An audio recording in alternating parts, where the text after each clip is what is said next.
So the green button of being online has appeared, and we are online, and we want to play with the Gauntlet community Winterhorn, a game by Pulpit and Pulpit. And for that, we introduce a new type of game, which existed already before, but I came up with a name for it. I call it live action online game, loag.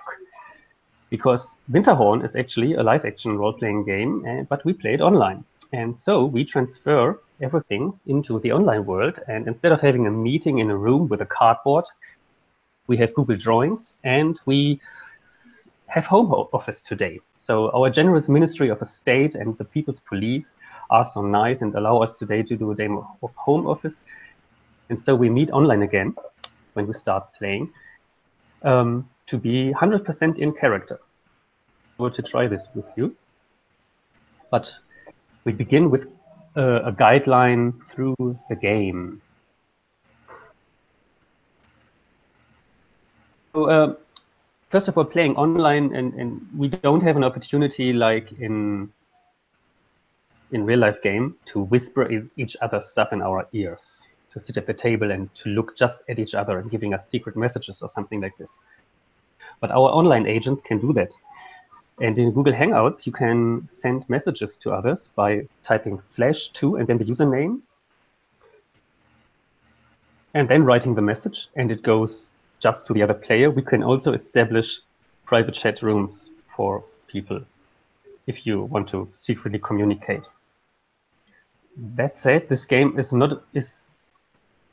supposed to be just in one meeting room. It shouldn't be so important to have secret exchanges. All right, what is this game about? So we have been assigned to an investigative working group called IWG 203, assembled by the Ministry of State Security. Our purpose is to contain, degrade, and destroy a radical group codenamed Winterhorn.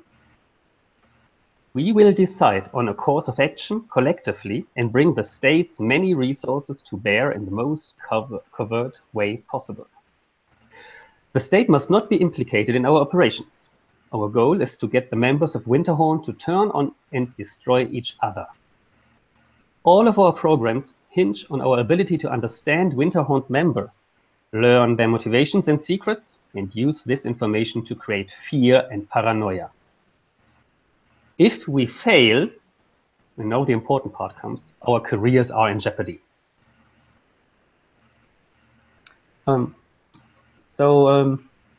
Anybody who now thinks like this is not a game for them because it's quite a tough topic and the tone should be serious in this game. I mean, we are 100% in character and we are not supposed to make this into a comedy, but it's a quite tough topic, I would say. Then it's totally okay to leave and say, I think I don't want to play this game. Signed up and we talked about it already. It seems you're still all there.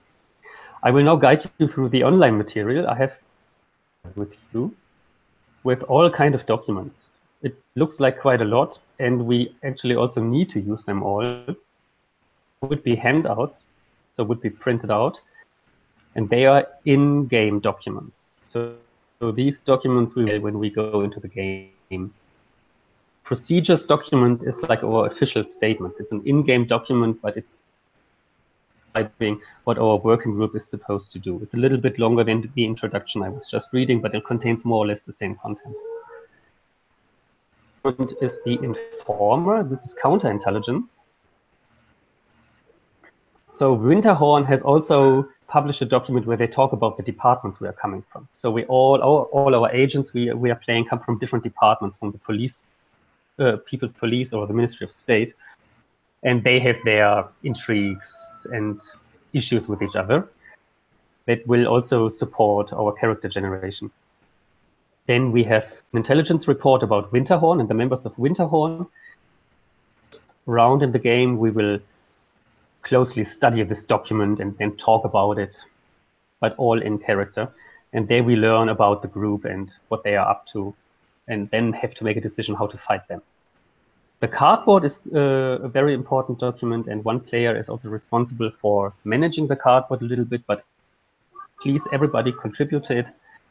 This is where we make all these connections, this detective style connections, and who is working with whom do we tackle, how, and so on. There's also one document called personal notes. You could print it and use it for your notes in front of you. Since we play online, maybe you want to do everything online anyway. The other stuff is Google Drawings, like the cardboard I already started to talk about. This game, are you still with me? Yeah, I think so, because the noise has suddenly gone away. I muted my mic. I noticed everybody else was muted, so I thought I would try that as well. Oh, thank you. Yeah. By the way, there's, like, for newbies in Hangouts, Control D is muting the mic and unmuting it. That's quite convenient if you want to quickly mute and unmute. Yeah. So, and in this game, the facilitator role is split between all the players. So one player is the organizer and doing all the organization. That is me. But we also split all the other roles, and we did that before we went online. Rob, you didn't put the link in the chat. You don't have it? So this is the how the facilitator role is split, and I asked each player to pick one of those roles, and you already did so. Then there's one document which we will talk a little bit later about this later. Another document is the programs. This is how we make, after 30 minutes, we make a break and decide how to attack Winterhorn, how to destroy them. And there we select these programs. And after the break, we reveal how our attacks have ended up. Like, and we see a new situation, and then another round of playing the game begins. And we also have characters. We also create characters at the beginning. All right, so how the working group works, that's very important. So there is the working group, nobody is in charge. We work on equal authority. We still have to come to an agreement at the end. I'm very curious to see how that will work.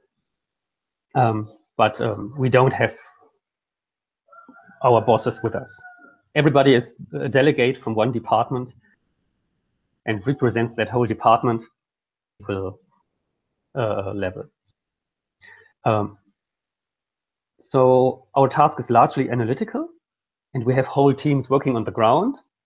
It could happen that sometimes somebody has to go in personally. The card will tell us, but that's not the case at the beginning, and we will see how that comes into play through the cards. I also have no clue how this will work. And we have both zero oversight and heavy accountability. So yeah, it's very important. If we don't destroy Winterhorn, we lose our jobs, our careers. We don't want that to happen.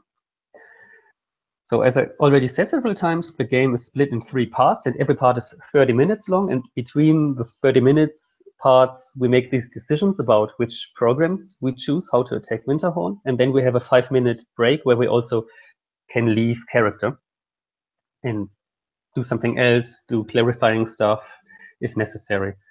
So we have 2 5-minute breaks within the game. Each of these rounds where we play is 1 meeting, and between one meeting and the next meeting, it's a couple of weeks passing by in real time.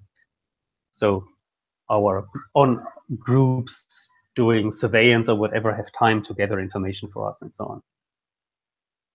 And the case board is our place to consolidate, share, and process these information as it is discovered.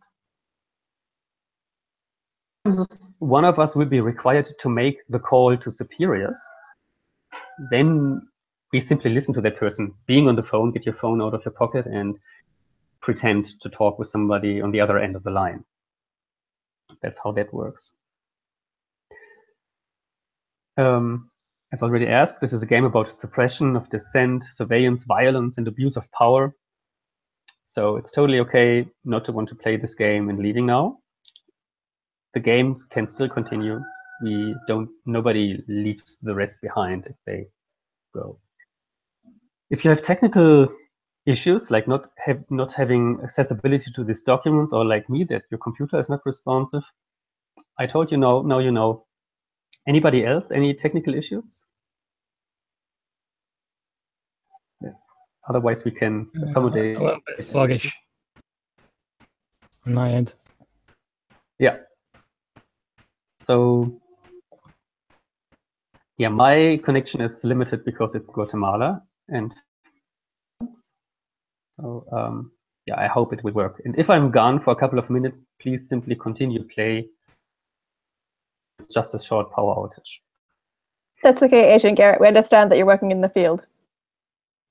Exactly, yeah. Or going to the toilet, repairing the coffee machine, or whatever. Yeah. Doors always open. Also, in the middle of the game, if you think like, okay, this game is not for me, just say that you have another appointment or leave the game. You even don't have to save it. Simply go. No justification necessary. Just to give a little notification, but yeah, just leave. Tools we take over from LARP are cut. If you type, say, or say, cut. If you hear or read, cut. Then stop what you're doing. There's some real danger. It's online, so the only real danger I see could happen is like in our homes. If you have fire suddenly, or or whatever in your home, do so and ask the other players to interrupt play. And then we will solve this out, what this is. It could also be like that something is too aggressive, or you want to clarify something, cut the game. Largo is the term to bring intensity down. If you think something is getting too intense, then write or say largo, and then we a little bit. The X card is always on the table. If you write or read, say or hear X card or X carded or something, you don't have to explain or justify yourself. Whatever was just brought into play is taken out of the game again. Like for me, for example, euthanasia is a topic which I'm personally very touched with, and so I usually prefer not to have this in this game, and it doesn't look like it's in this game. The X card is there. Write it or say it, and we can exclude this.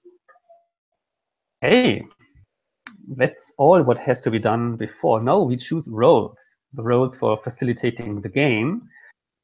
And I was sending the link around before. And we should have a look at these roles and introduce each other, which role we have. So I'm Garrett, and I'm responsible for orientation, which is doing what I have just done, setting up the game and welcoming you to the game, guiding you through the documents, etc. And guiding you also through character creation. And I will also guide you through how the program elements work, because yeah, I have done this documents, and so it needs a little bit of explanation. You gotta take a call. Tyler, what is your role? I'm going to be timekeeper, so I'll be keeping up with our 30-minute increments. I have my phone ready to yell at me when it is time for 30 minutes, and I will try and remind us about 5 minutes beforehand as we're getting there. Cool. Yeah, there's also not on the card only 5 minutes for character creation. Oh. First time the timekeeper comes into play. Yeah. Oh, not on the. All right. And Rob, what is your responsibility? Did you already have a time to read it? Rob is gone at the moment. Oh, Rob is doing getting his food out of the oven. Yeah, that's relevant and real danger if not done in time.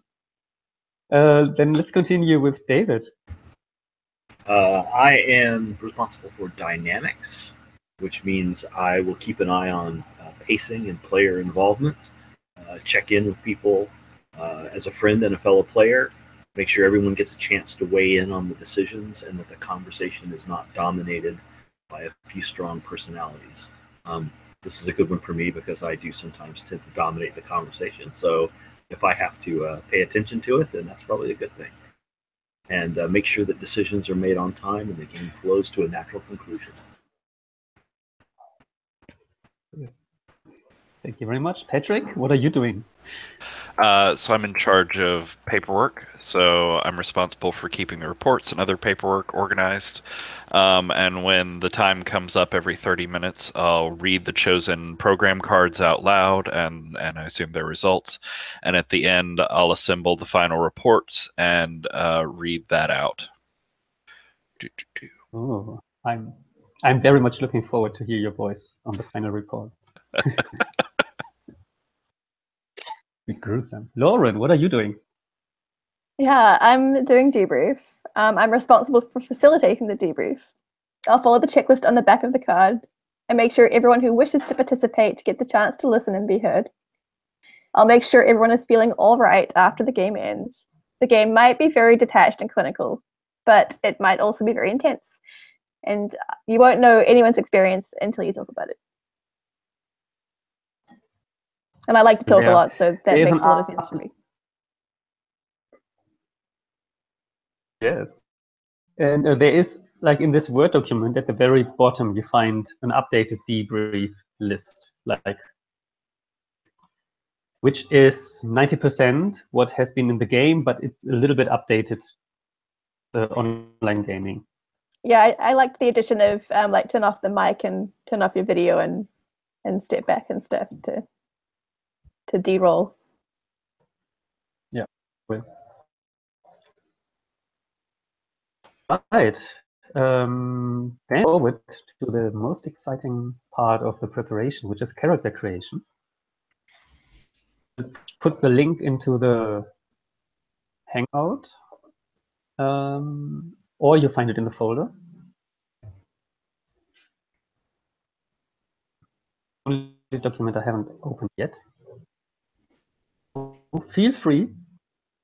However, we should end up with pairs. So you see them being written in pairs, and it makes sense to have them both together.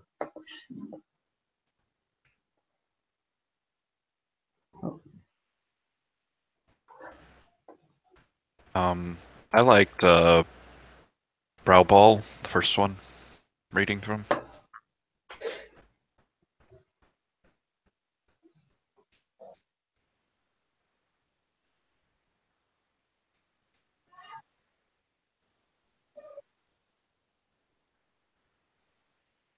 Don't hear any violent objections, so I'm going to go for it. So, like, then counterparts, but yeah, just type your name in, and I'm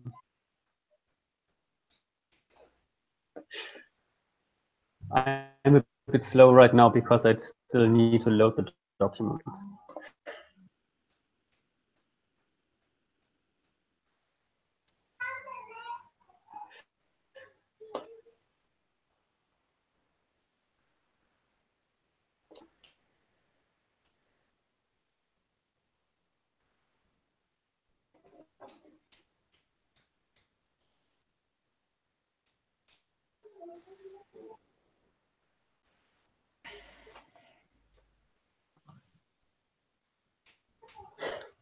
I think I'm kind of interested in Agent Braun, if that's not taken.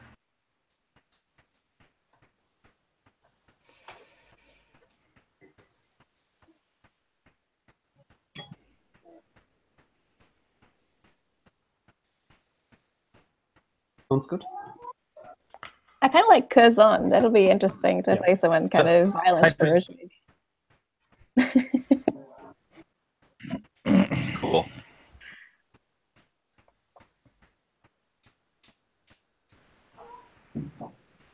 I think I kind of like Mitford. Yeah. Go.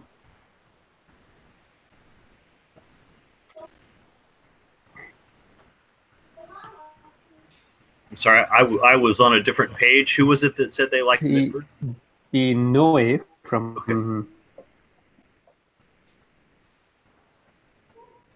I was looking at Noe as well just now. let's see.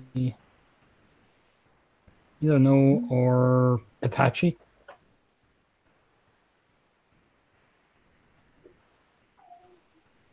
Fine. Actually, yeah, either no or Mitford.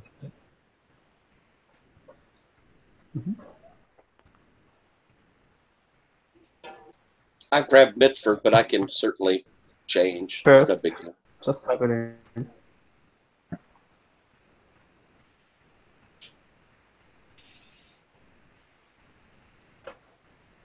Hmm.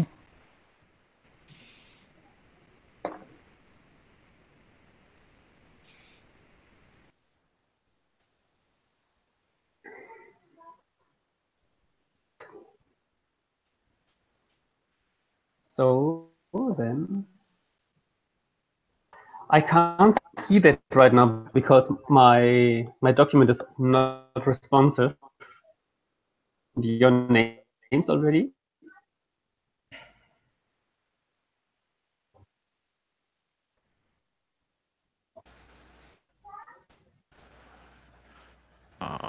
We've got some of them in. Oh. Okay. You have to close it. How do you zoom out? It's zoomed all the way in. Control and then the magnifying glass. All right, so someone was gonna take no, so I'll. What's left? Curzon or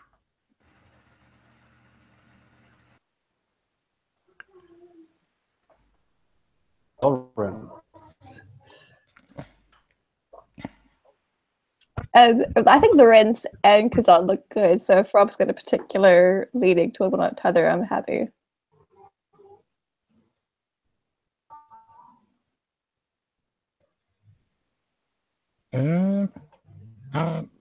I'll play Curzon. Cool. I'm Lawrence. Lauren will be playing Lawrence.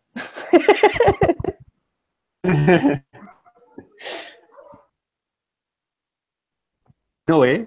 Or who are you, Lauren? Oh, Lawrence. Lawrence.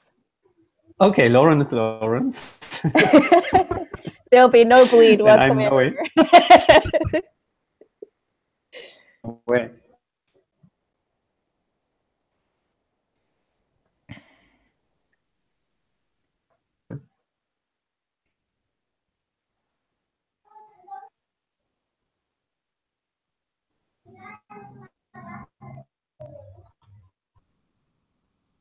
And now comes the a little bit complicated part that we should take 5 minutes, timekeeper, 5 minutes to discuss with our partner how to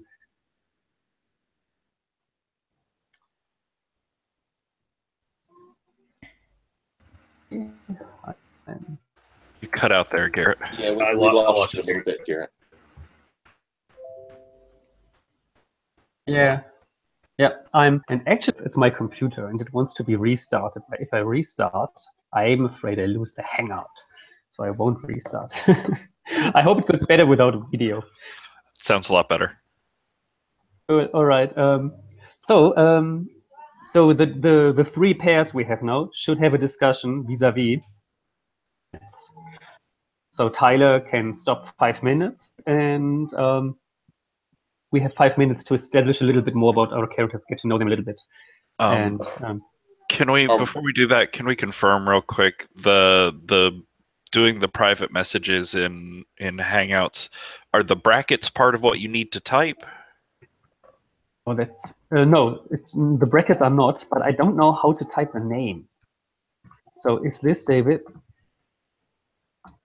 But if you just write the first name of that person, which is a long one, unfortunately for me, then it's private. I just sent a private message to David. Okay, gotcha. Oh, yes, sorry, I was muted. Yes, I see it.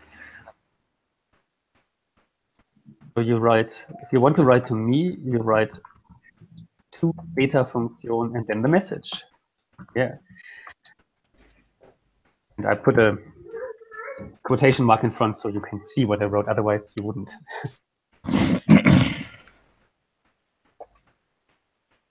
Cool, yeah, I got a message.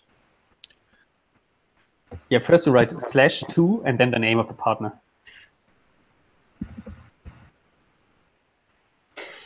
However, maybe it would also work. I haven't tried this before, so this is all experimentation. Maybe we can also simply talk and not listen to the others. I mean, there's no secret information or something. It's just about getting to know each other. I mean, not if we have 5 minutes.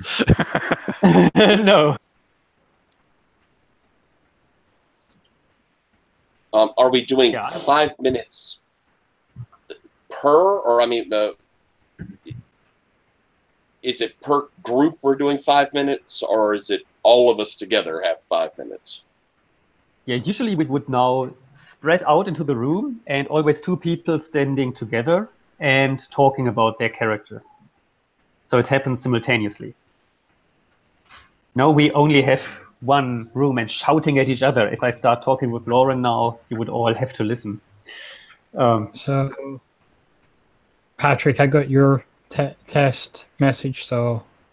Nice. Yeah, if we do copy-paste, maybe then it goes rather easy to write private messages. Actually, it looks like once you start, there's a reply button within the message which is itself. nice. Oh, perfect. Oh, I didn't see that. Great. So I don't have to write Roland McManaman. Yeah. Cool. Okay, yeah, then let's have 5 minutes in private chat discussions about the topic where the two characters interact with each other. All right, I'm starting time if we're ready. Now. All right.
1 minute left for those.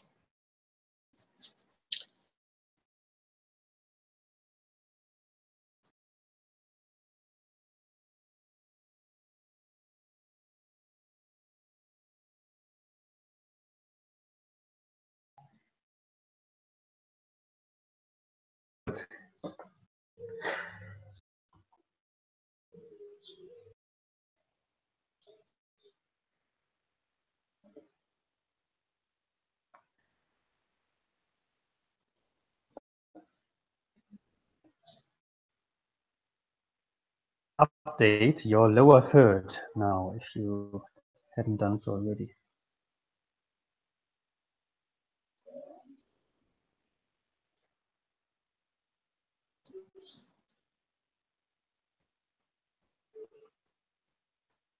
Two, one, that's time.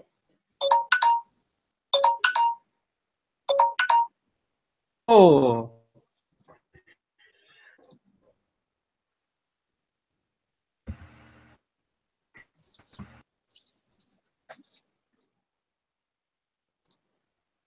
good.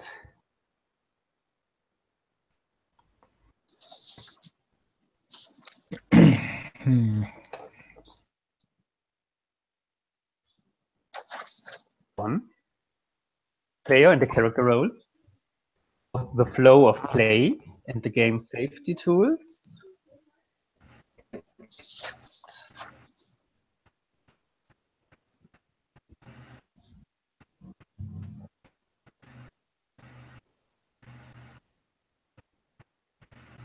Garrett, I think you're breaking up. I can't hear you. Yeah, I didn't hear that either. Oh no, yeah. I tried without video again. Okay. Yeah, I heard a bunch of nouns in that sentence, but no verb, so I wasn't sure what we were supposed to do with it. Oh, I'm very sorry. Yeah. It might make sense for me to restart. Actually, let's see.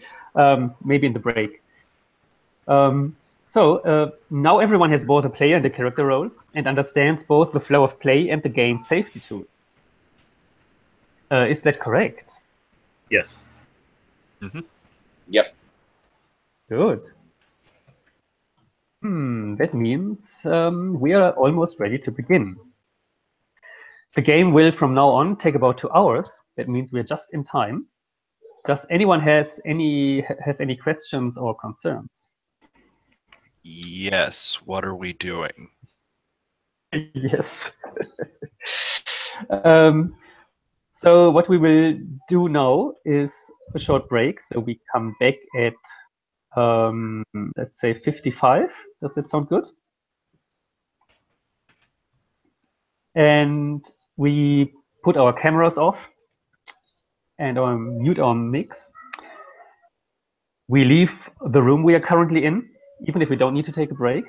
And when we enter the room again, we are in character and we meet online, the camera and the mic on, and enter our online meeting, and we are in game for 30 minutes. The timekeeper starts a countdown, and after 25 minutes, Tyler will tell us that only 5 minutes are left.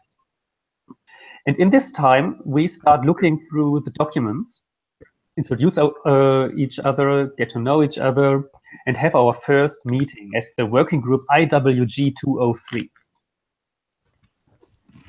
Then, when the 30 minutes are over, we have to make a decision which 7 program points we want to proceed. Like there is this one document where we could send disinformation to Winterhorn, do a black bag job, go into violence. 7 of them we need to choose. Then we take 5 minutes break. And after these 5 minutes, we see the results of our actions. Or we can review them immediately, so we have time to grasp them. And then we have another meeting in the same manner. After that, Okay. a last one. Do we need to choose these Winterhorn photos? Ooh. I forgot to include that in our setup. Indeed, yeah. but I think it makes sense to do this in-game. We need to pretend that we received these photos. Is that okay for you to do that in-game? Like there's.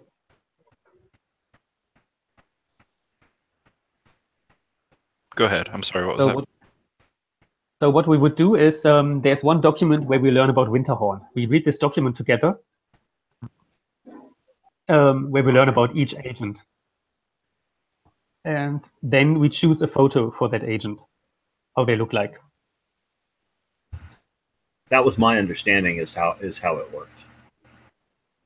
Yeah, it's exactly like and so we hear, for example, about a person called Hubbard, and we learn that they are a university professor and a theoretical person, and so on. And then we move when you look at the drawing, you move the Hubbard on one of those photos. And so this is our Hubbard. Yeah, and our spies have taken these photos secretly to give us information about that person. Yeah. Okay. All right. Then 55.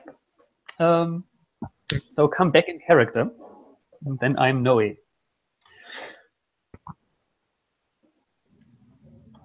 Yeah. And by the way, the chat we can use both in-game and out-game. That should be, yeah. We will work it out. See you.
Mr. Mitford, good to see you again.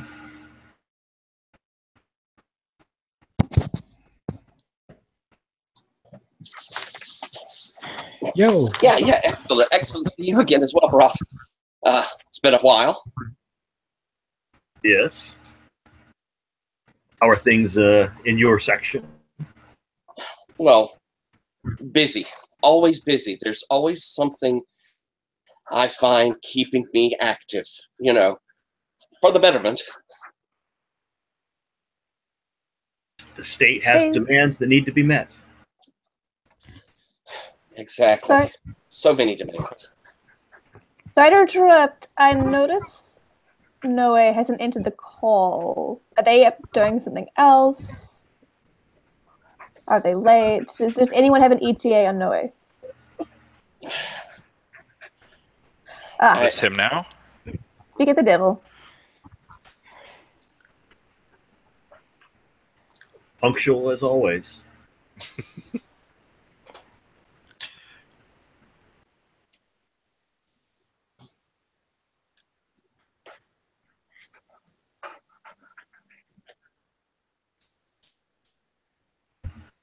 As we say in my section, if you're on time, you're late.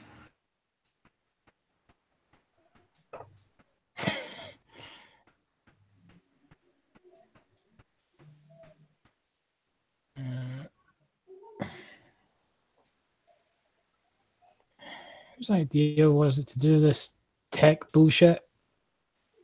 Boy.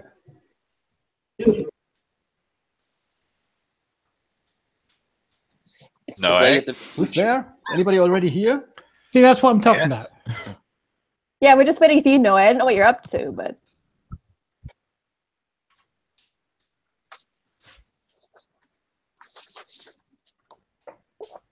I mean, you all got your names. I'm in the right and working group. stuff. I don't even know how to do that.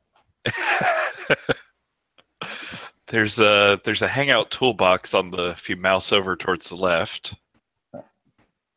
Yeah, I keep moving this slider thingy. It does nothing. So Did you enter text in the display? Well, yeah, it would have been there automatically. I don't know. It's the are you using the slider for the custom overlay or the lower third? it says lower third. Yeah. Then Google may hate you.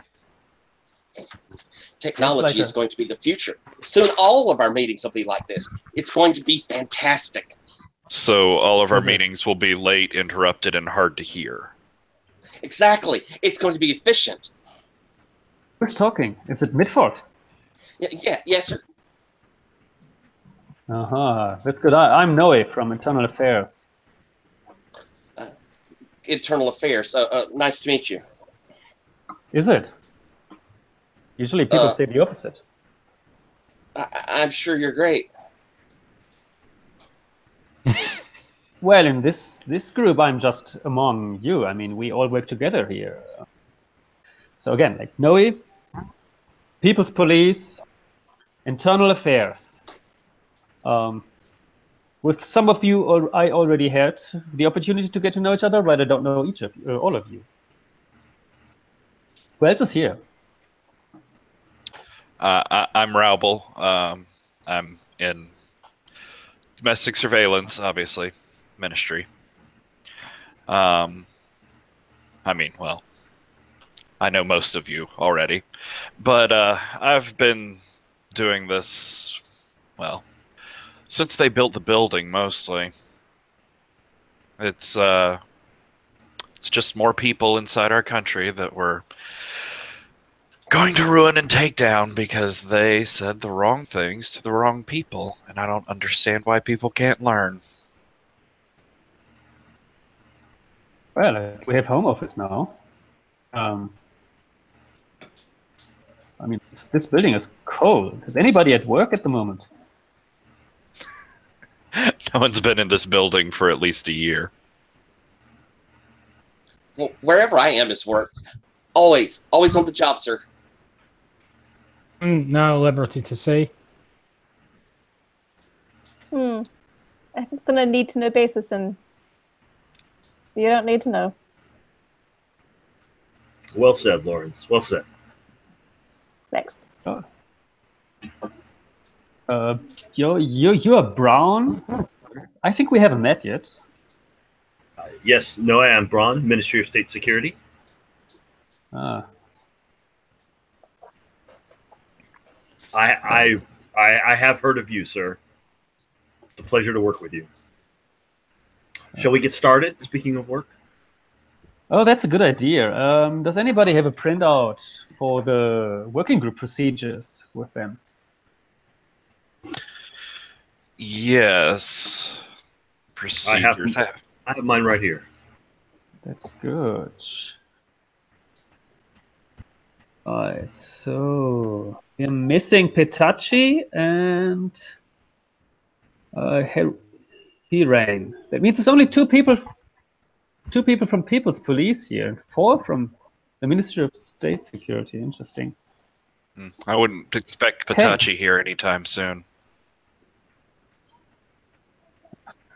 Yeah, why? Need to know, isn't it?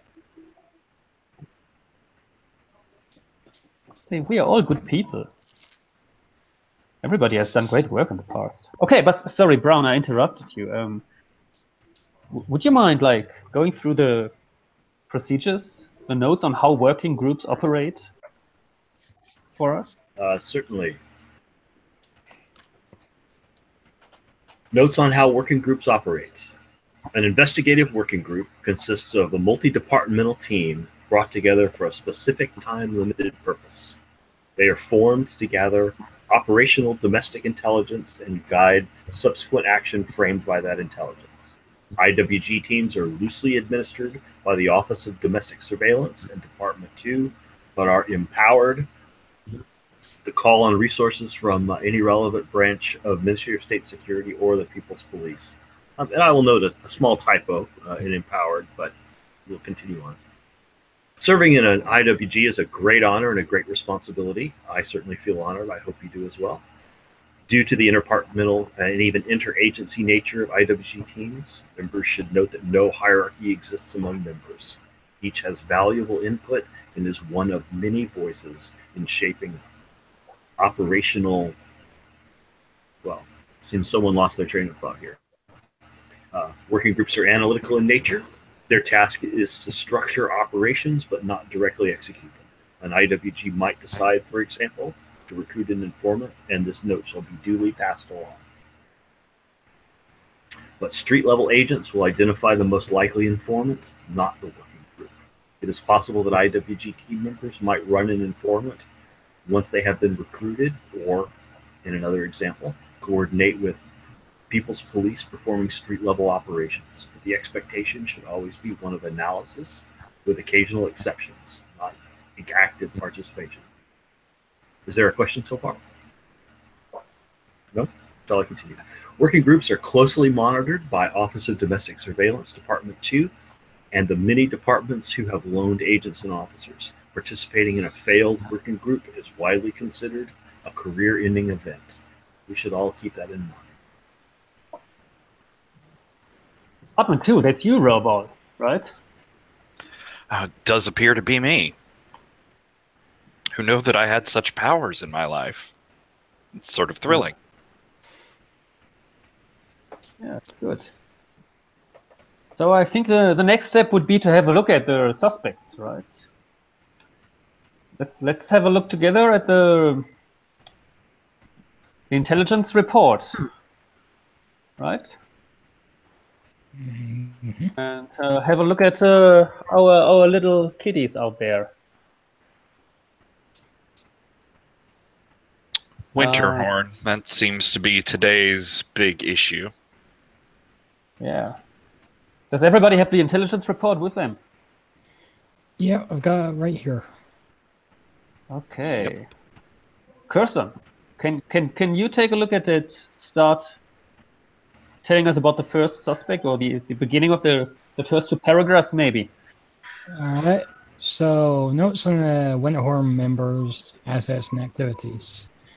The 7 core members range in income and social status and appear to be stable and on friendly terms within their activist group. and in the wider anti-government community. The group spends much of its time at the home of Hubbard. Detailed information on Hubbard's house, including floor plans for tactical or surreptitious entry, are available. Atlantic studied pre-law for 2 years before becoming a full-time community organizer. The focus, as stated during their early days of activism, was social change through non-violent activism and community organizing. Atlantic is the leader and primary target of IWG 203's activities. Brilliant and charismatic, Atlantic is the driving force behind Winterhorn, if not the intellectual or ethical center of the group. Atlantic is ambitiously moving toward a national leadership position in the anti-government movement. Bunter was raised and educated in the state. Person, can you stop a minute and show us a picture, a photo of Atlantic? There's another document. I think it's called Members, and when you push the name tag of Atlantic to the respective picture, we get a better feel of how the suspect looks like, what kind of personality they are.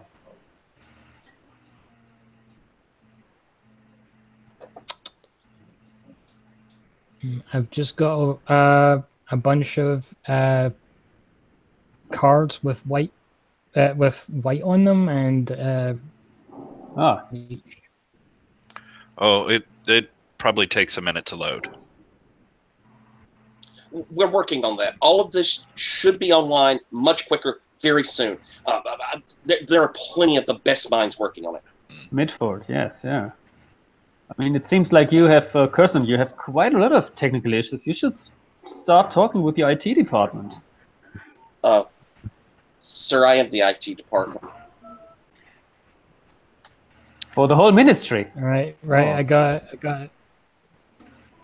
So I just do put this here. So this here is Atlantic. Can you drop the name badge to the picture?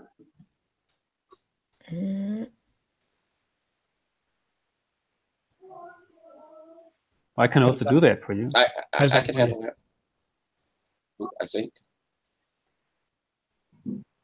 Is that who we were thinking, sir? Thank you. Yeah, that looks good, yeah. Watching you all flounder around in this document is kind of adorable. I just thought I'd like to flag that.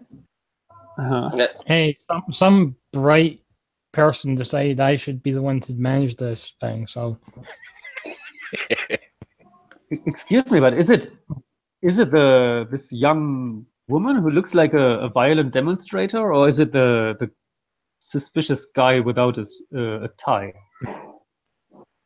Sorry, I only put one picture on the document. Over on the cardboard. Oh, on the cardboard. Oh, thank you. Yeah, I'm sorry. This was my mistake. Sorry. On the cardboard. Yes. I see. I see. Yeah, thank you. That helps a lot. Okay, so let's continue with looking through the suspects. Robo, can you read the next suspect that we learn about them? This next one is Bunter. Bunter was raised and educated in a state-run orphanage and exhibited antisocial tendencies at an early age. By 16, Bunter had been in and out of youth reform facilities and begun accumulating a record of minor crimes. Bunter is widely known as aggressive and prone to violence and serves as Atlantic's enforcer and one-person security detail. Bunter is deeply unpleasant and dangerous, but fiercely loyal to Atlantic and Winterhorn in general.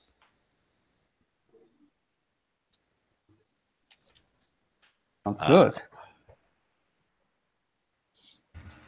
surprising that one who grew up with the benefits of a state-run orphanage would turn against the hand that fed it, so to speak. And it looks like Bunter's already been identified. Yeah, maybe we could also copy it to our cardboard.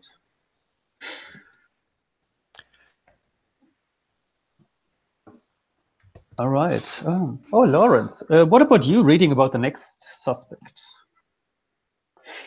Before I do, I would like the record to reflect that I think Storytime is quite adorable. Potentially a bit of a waste of time, but it is quite cute. Let's see. Okay, so Comet is a retired pre-primary education specialist who was principal of an elementary school for many years.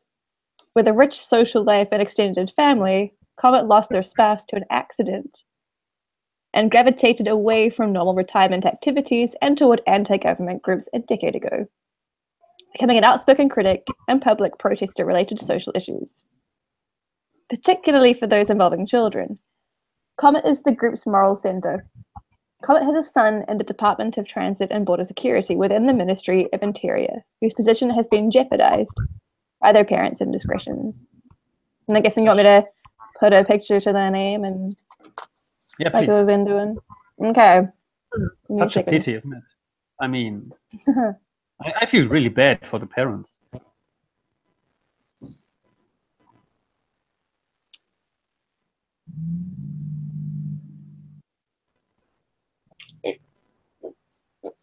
It should be a pretty good lead, though, if we already have members of his family in the department. We should be able to get a substantial amount of information from, discreet listening to them, sir. Well, that's actually quite true. Yes, I mean, we don't want to push them further into the issue as well. So let's be careful about this. Of course. Yeah, but Mitford, would you like to continue with Gold Rush?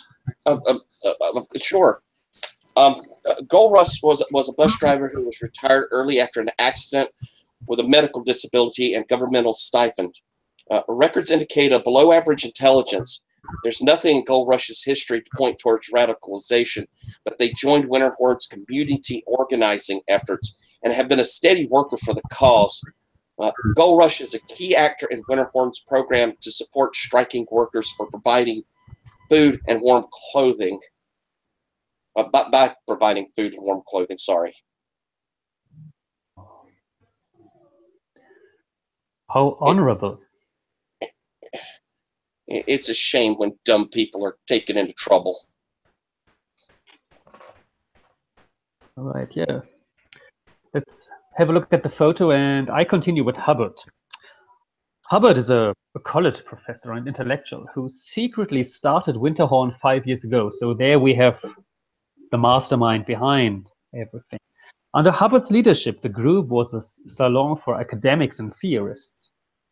Over time, Atlantic began to become the center of gravity with charisma and an appeal to more direct action. Oh, that is interesting, isn't it? So this switch in leadership, which could leave some bad feelings behind. Let's see. Hubbard remains the group's philosopher and participates in direct action with great reluctance. Of all the members, Hubbard is probably the most intelligent and careful. Yeah, I will also provide you with a picture. So this is Hubbard. Who can read the next, please? Let's move on. I've got information on Tatuma here. Tatuma works in the chemical division of a large tire manufacturer, and as such was vetted in a cursory fashion by the Department of Armament and Chemical Services. As a military veteran, Tatuma passed with flying colors. Their affiliation with radicals such as Winterhorn Group is largely unknown. Interesting that it's included in our documentation. And Tatuma does not fit the profile of an activist. Tatuma's military and scientific credentials indicate the necessary skills to serve as the group's bomb maker. Oh, that's very bad. That's pretty bad, yeah. So No, move the thing. Ugh. then we have Nantikoker is the last one. If you don't mind, I read this for us. Or is the Ministry of State affair? Oh no, here please! who- Your leadership is going so well so far. Thank you, Roboy. Nantikoker is the scion of well-connected, is the scion of a well-connected family with prominent placements in government. Oh no. That could be a complicated case then. Any legal action directed toward Nantikoker should be carefully considered since there may be political repercussions. Oh dear. Nantikoker was educated abroad and groomed for life in the diplomatic service, but recurring severe depression and stays in mental hospitals have derailed that plan. Well, within Winterhorn, Nantikoker is an edge-dwelling fellow traveler distrusted because of their powerful familial connections, but tolerated because of the funds they readily contribute to the cause. Thank you for the opportunity to observe Winterhorn. It was both informative and productive. Yes, also thank you. What's his name? Detective Budislav Levich, People's Police. We hope this information proves useful to the Ministry of State Security and the People's Police. Good. So Nantikoker we have as well. So, IT guy, how long does that leave us on the secure call? I'm afraid we're only going to have about 10 more minutes for this meeting. All right, so let's quickly move on to the programs we need to consider. So far, it seems good. We have a good overview of the people. You have been updated about what we are able to do here. Do you have a link to the document? I can send it around again if you prefer. I have it. I have it, sir. Yeah, I've got it. It's like the first thing I opened. So you see the blue pins on top of the programs. These are our options, and we can choose 7 programs to pursue in the next couple of weeks. So anybody already has a proposal on what to do? I would say we should start soft on this. And I think gathering some information as well. I think surveillance should be one of our top priorities in this first phase. I agree with Braun. I think that's a very good idea. Look, so I think, yeah, I think there's an obvious weak point in Tatuma there. I think before they get a solid feel for her, changing up their idea of her backstory with some bad jacketing, I think would be good. Bad jacket. Okay, yeah. I agree. Anybody vetoing bad jacketing? No, sure. I think disinformation always seems to go hand in hand with bad jacketing as well. I think a good public disinformation campaign might be quite helpful. Yeah, let's go for it. Yeah. And if we want to recruit somebody inside our target, we should start early. This is. What do you think about recruiting? I agree. That is a fairly time-consuming process. So, I think starting early is a good idea. I tend to agree.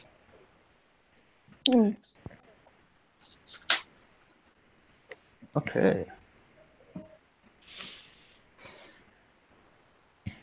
How about we?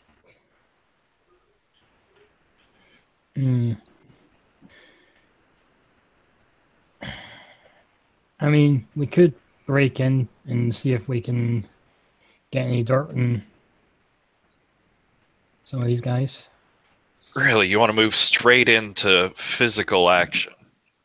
Hey, I got one job. Well, here at the ministry, we do have some very good people. So I believe we could. I believe that could be done successfully. I agree. Fine, let's go with the messiest options, I guess. Is it?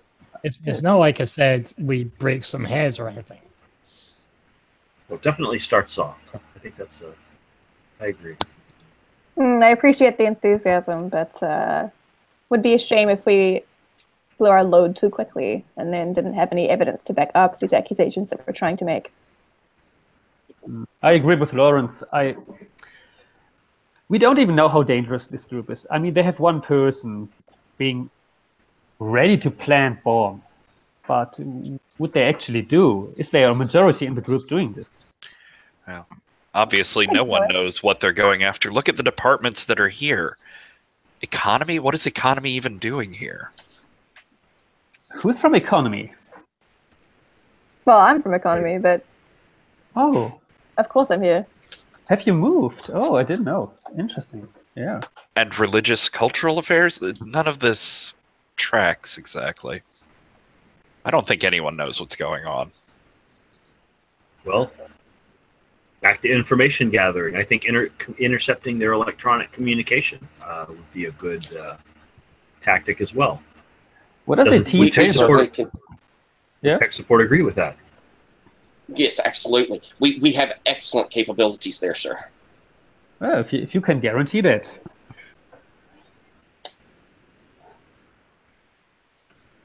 So 2 more programs, or did I miss something?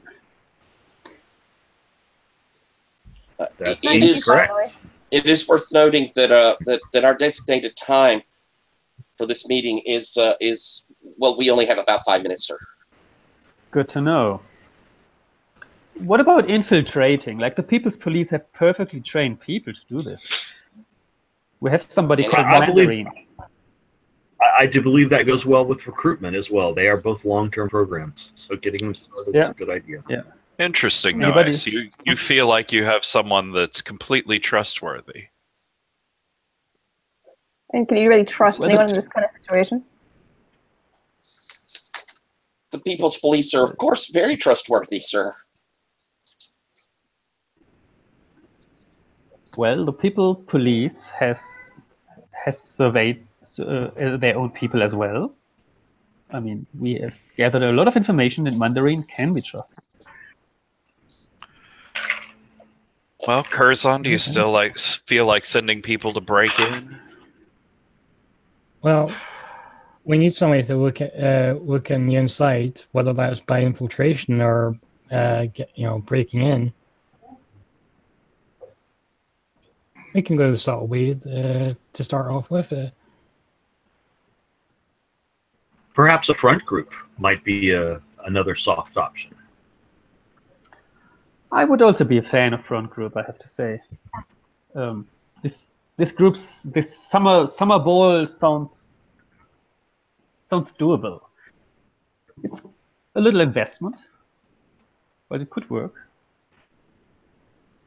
And early investments often pay off. I have no objections. I do understand Crozon's thought, though, that perhaps getting direct information from the house might be worthwhile. But if everybody else thinks that a front group is good, then that's fine with me. All right. So what do you think about the final setup of our operation?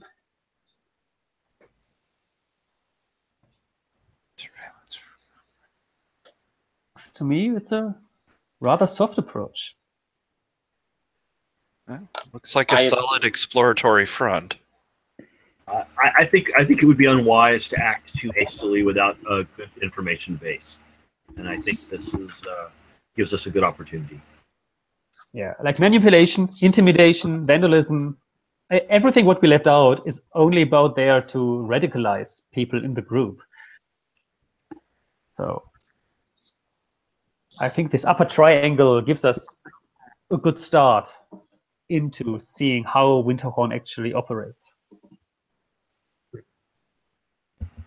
I agree. Any dissenters? No? It looks IT good. monkey. IT monkey. How long are we safe? We have 2 minutes left for this meeting designated. Then we should end the meeting now and have an early break from work. Sounds good, doesn't it? Good. Yes. Oh, that's excellent. I'll go grab another cup of state-sponsored coffee. Oh, that sounds good. Yeah, but sometimes it's full of mushrooms, the machines. I would be careful. They add flavor. Flavor, yeah, they We call it appreciate flavor. the concern, though. Okay. All right, then let's take a break and return after a couple of weeks of investigation. So I Take care. cut here. Oh, take and care. at- Take care. oh, thank you. Yeah. All right. I will switch off my camera now for 5 minutes. 5:30, we meet again. All right.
Hi, Mitford. Seems to be a first. Hello there, sir. Well, I'm just reviewing the information we've received, sir. yeah, quite a lot happening here. What's for breakfast, Noah? Brief technical cut. Do we want to read through the cards before we go back in and start the 30 minutes in character, or what? Let's read it together. Does that make sense? Like one by one. Extract information and put the information on our cardboard together, if necessary. And it could be necessary because there's quite a lot of information in there.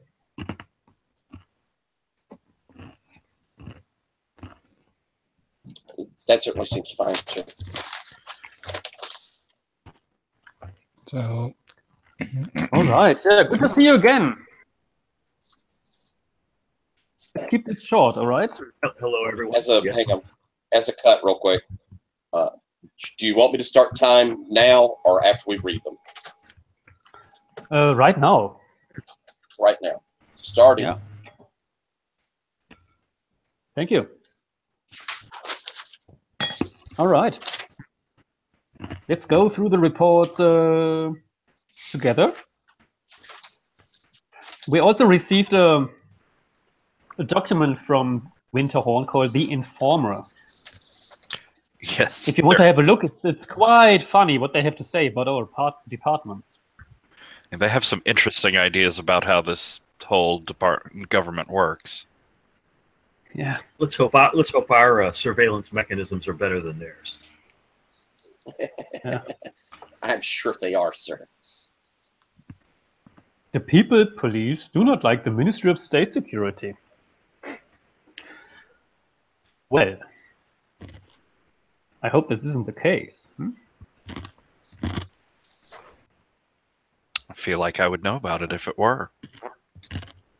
You should, huh? I believe we've always had excellent working relationships in the past. Isn't that right, Noah? Yeah, we've been fine. Anyways, we don't have long. Should we get to these reports? Yeah, please. Robert, can you start looking at the surveillance report?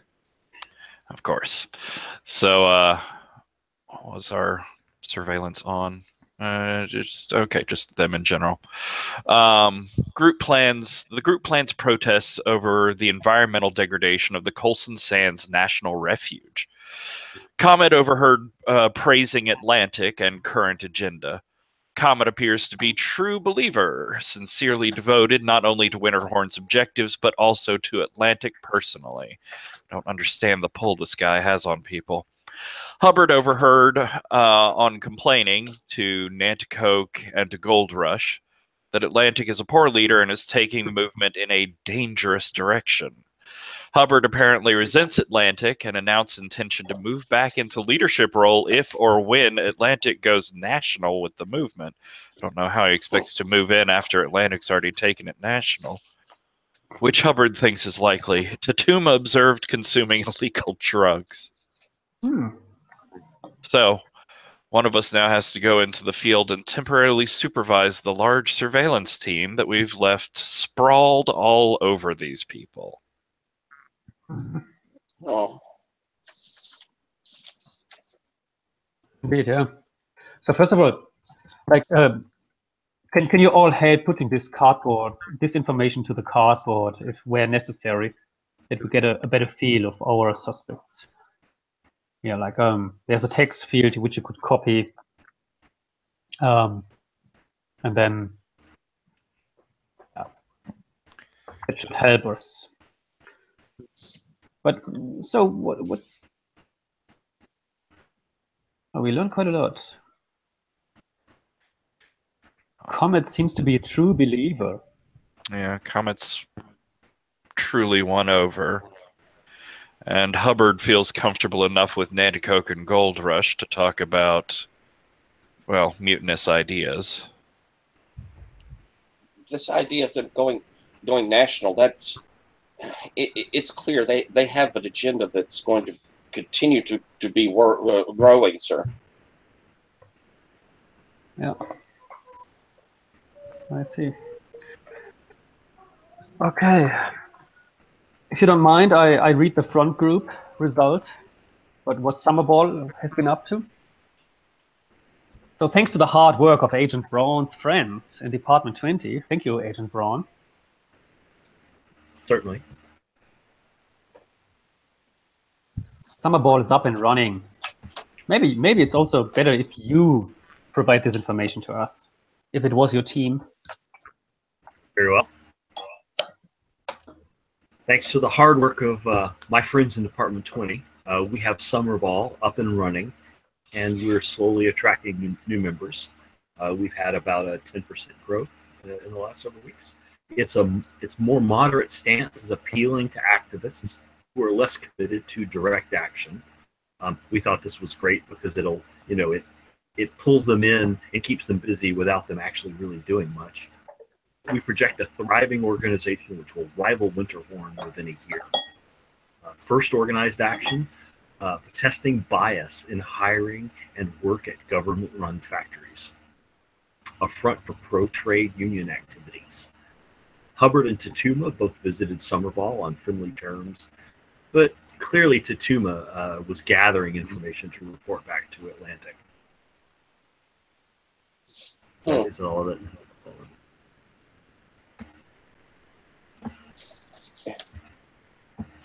Yep. If this Tatuma has become involved with drugs, then there's opportunities for us to take some leverage on him. Yeah. We still have to make a decision who is going into the field for the surveillance action.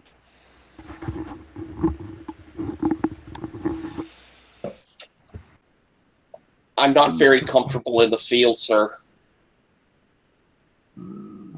No. And we need you here for technical glitches still. I suppose. I'll do it if nobody else will. Okay, yeah, that sounds good. You volunteers? That sounds good, yeah. It's only one. Yes. We can't. This surveillance team is already all over the place. Lawrence, I think maybe you should prove why the economics is involved in this. Spread around a little money, get things quiet, keep people from noticing. Yeah, exactly. I mean, I think the Department of Economy has some involvement in particularly the drug trade going around. We're very familiar with how money works with front agencies, with money laundering. It makes sense that we have a spot here at the table.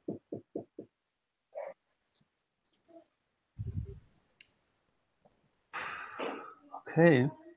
You really think you should? I mean, I would prefer if somebody else goes, I have to say. I mean, you have no actual experience in this. Well, But we all had to Curzon- start somewhere. Did we not? Look, I just feel like Lorenz has had better ideas than most of you so far. I trust her to keep things quiet. Thank you. Right. I mean, stop you. Let's move on. I concur. Let's send Lawrence. Okay. Sure. What happens with recruitment? Disinformation first. All right. Yeah, that's fine. So we were spreading disinformation through the reluctant cooperation of Department 13's Office of Media Factors. Agents rapidly spin up a subsidiary operation devoted to generating fake news items. Right now in fringe, movement-adjacent publications, zines, crap magazines. This side project includes posting flyers with the wrong dates for rallies and marches and the wrong locations for meetings. Frustration and confusion immediately observed within the Winterhorn group. Nanticoke argues forcefully for tighter control of the message and nominates themselves to coordinate movement affairs. It's apparently rejected media affairs. Ooh. That would imply that this Nantuck has ambitions, and a person whose ambitions have been stifled often can be a target. But come on, let's admit it. This was a failure. I mean, the involved agents didn't achieve anything. Frustration and confusion immediately observed. Come on. Oh, but I think that's I think mixed with the other actions, that's a fairly good basis. I think it gives us a framework to build on for future campaigns. If we could sow distrust in their own information, then that can only help us. I do get where you're coming from, though, Noe. I appreciate that this has been you running into dead ends is a consistent thing with your investigation. So I can see where this is coming from.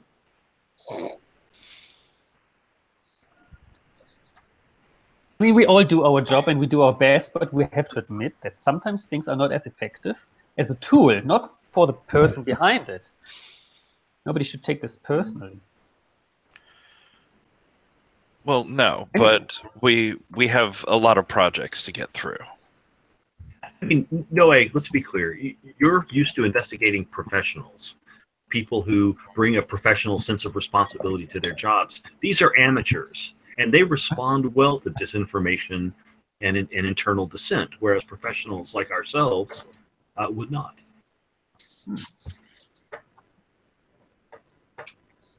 Let's see. Move on to recruitment.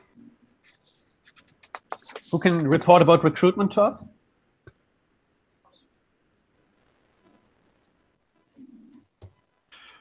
I would be happy to read it. Yeah. All right.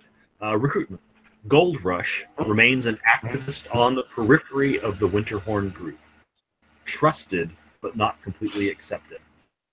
Records show that they have modest debts and depend upon government disability payments that can be modified or rescinded. Of all the members, Gold Rush appears to be the best candidate for recruitment as a confidential informant. And I certainly would agree with this assessment. It seems like we have a fair amount of leverage over Gold Rush. He did seem like the easiest one to turn over. Yeah. I would be volunteering to meet with Gold Rush. And since there seems to be some issue of his monetary affairs, perhaps economics would have an insight there. Yeah, definitely. Are you sure you're fine to do this now? It needs to. I mean, are you fine working with me on this, Noe? Yeah. Yeah, let's go together. Well, can you handle the surveillance team and recruiting Gold Rush all at the same time, Lawrence? Well, we should pull you out of the surveillance team then. I mean, yeah, I think that sounds like the safest approach. Just divvy up these tasks and. Well, I mean, I'm not gonna take the fall for all of you. Like, I feel like I'm being set up a little bit here, if I'm honest. I would be happy to be part of a team approaching Gold Rush. Perhaps Mitford and I have worked together in the past. Perhaps we could work together on this as well. I suppose, yes. I don't feel comfortable with Mitford going. I have to admit. Sorry, Mitford, to say so. That's quite all right. Is it? Are you sure? Yeah. That's fine. All right, let's do so. Okay.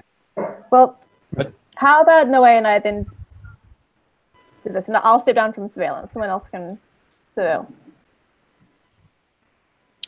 Yeah. All right. If you don't feel like you can handle it, I can take over the surveillance plans.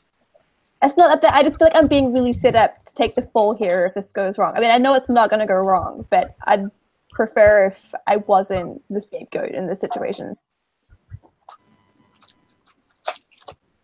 If I'm really frank. We understand your hesitation, Lawrence. Come on, I already volunteered. I think Corazon would make an excellent person for the surveillance. I mean, let's be honest. The Ministry of State Security is really quite adept at this sort of thing anyway. Yeah. I concur. All right, Midford, what do you have to tell us about interception? Well, sir, Officer Met for me, that's me, and a technical service unit team set up a IMSI-ESN, it's technical terms, a catching device that quickly tagged all members of Winterhorn. This will allow them to be tracked wherever their phones are on, as well as extracting data and recovering conversations. So far, though, we've had limited success, sir. Oh. Shame. They're not stupid. They're not stupid. You might have throwaway sims or something. Well, I suppose if we already have it there, it's probably worth keeping in place. I mean, we are spreading dissent and chaos among them. One of them will get sloppy. Exactly. So now let's get to the more heavy-handed stuff. What about infiltration? So Department 20, who was in there? Who's from Department 20? I believe that was one of my associates that performed that operation.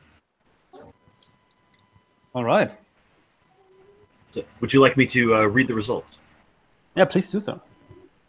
Culture Mandarin. Mandarin, an agent of Department 20's Office of Cultural Affairs and a co-worker of myself, Agent Braun, was sent in under deep cover.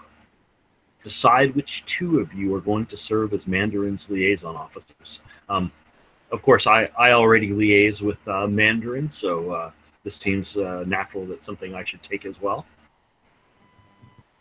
But I would be happy to have some assistance. Mandarin has quickly earned the general trust and approval of the group, hovering on the edges with Nanticoke and Gold Rush. Mandarin participates enthusiastically in non-violent direct action in various protests, earning the goodwill but not the complete trust of the inner circle. So far, so good. I must commend Agent Mandarin. They have done a wonderful job so far, as always. I think I'll take a hand in making sure that Mandarin continues his stellar performance. Thank you, Robal. It would be an honor for me to work with someone from Department 2. All right.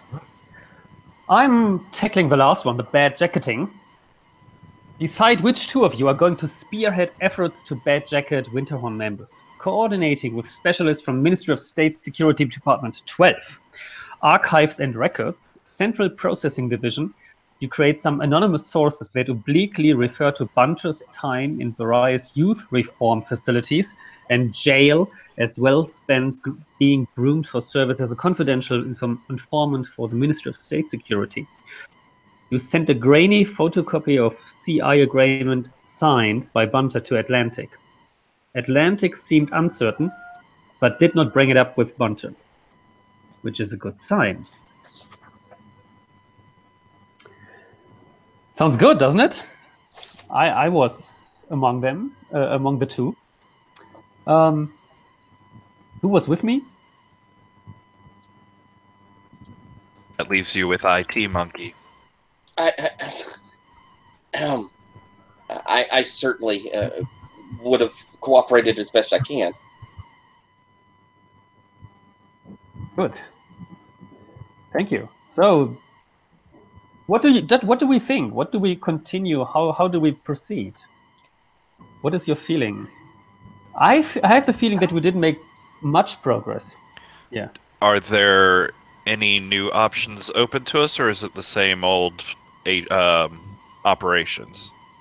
Yeah, well, if we gathered all the information on the sheets, then I will delete them or move them away. Maybe somebody can help me technically. Move them to the discard pile.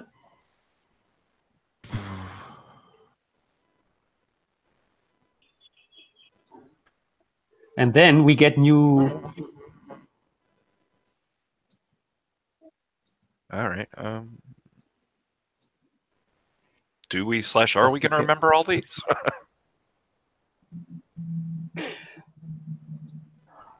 And now we should see number B here every time on the programs we could continue. I have been maintaining hard copies. Ah, yeah, that sounds good. That sounds just like you. Well, it All sounds right, like we're definitely continuing surveillance, infiltration, recruitment, and bad jacketing as we assigned agents to those. Wasn't that them? Yes. Well, bad jacketing, I believe, yes, we did. Well, we can still decide to push a little bit further what they're doing. Like there's a new information like on every card now. Yeah, that's. I was saying if we're actually assigning people to those, we should push forward with those projects. Well, and I certainly agree with the two I'm working on, recruitment and infiltration. I believe both of those were successful, and we should continue with both. Well, if we're going to be doing the surveillance, then I say we put a pin in that because I'm not going to slack off. I'm not sure about disinformation and the front group.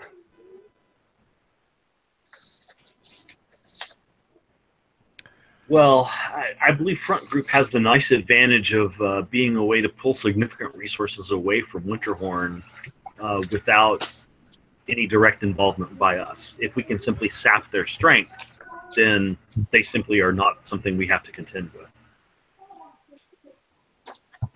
I think Front Group is something we should definitely continue with. Yeah, I can see dropping disinformation, though. I would think so as well. Yeah. And, well, so what would we replace it with? Put some extra pressure. I mean, we are a couple of weeks in and haven't seen any significant results so far. Saying push harder, maybe change disinformation and interception to, what, manipulation and black bag? I agree. Or intimidation, manipulation and intimidation. Or intimidation sounds lame, I have to say. I still These people say are already... Yeah, they're already fracturing, and we still don't have any hard evidence. Intimidation feels too risky, too hands-on. I tend to think that maybe getting some real solid information would be good, but the black bag job might be our best choice there. The only problem is we only have the option of we only have the window to break into Hubbard's place, and from what we're seeing here, Hubbard he doesn't seem to be the problem element of this group. I agree. No, but maybe there's a lever to be found on him. He's already starting to crack. Maybe we can push him over the edge. True as well. So, I think we could go for black bag job.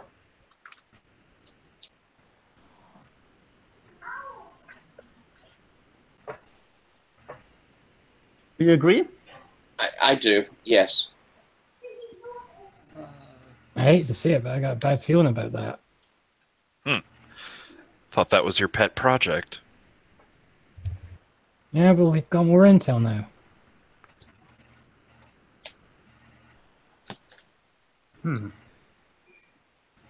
Okay.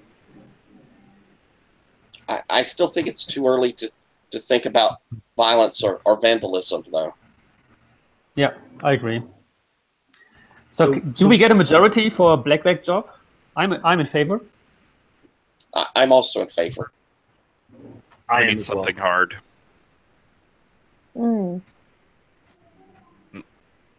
Lawrence, Well, what do you think? I'm in favor of black bag, just not against Hubbard.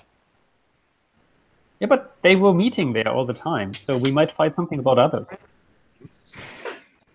I think provided we can get in and get out without leaving any evidence of us behind, we should be fine. Now, we've moved off the front group, and I thought the front group was doing good work. I would agree. I think we need to keep... Well, are we a little bit concerned that Tatuma's already got suspicions about Summer Ball and we've only just started the operation? What if she uncovers all of it and that goes bust? That's going to be really expensive. I should mention that that our designated time for this meeting is reaching the last 5 minutes. Yeah.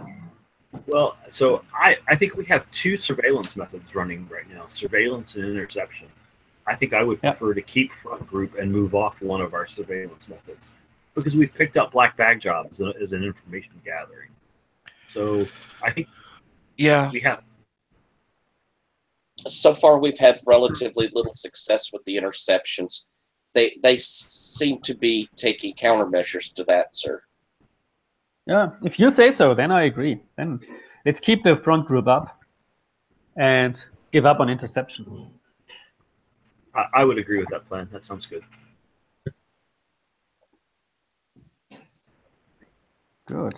And about the black bag job, do we still have somebody vetoing it? No, I thought we had agreed black bag job. I thought we all concurred. No, we might get some out of it. I'm just not sure we're going to get as much out of it as we could if we had the opportunity to check out one of the others places. All right. What would you replace black bag job with then? What would your suggestion be?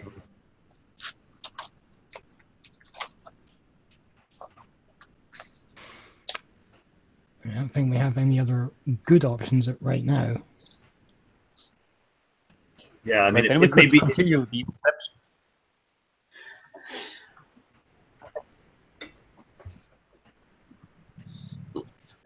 I think I like what we proposed where our pins are now. I like it as well, but if we have an alternative to black bag job, I'm willing to hear the argument. Yes, of course.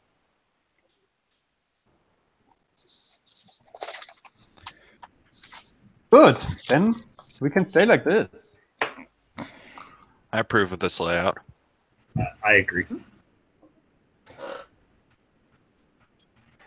So let's hope it all turns out as we expected. We don't have much time left. Yes. So meet you in a couple of weeks. 3 weeks from now. We need something solid by then. We don't have an unlimited schedule here. We don't, yeah. I have to agree. Oh well. Have a good afternoon. Until next time. Yes, likewise. Yeah. See you Enjoy all the sun. Goodbye, all.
Hello.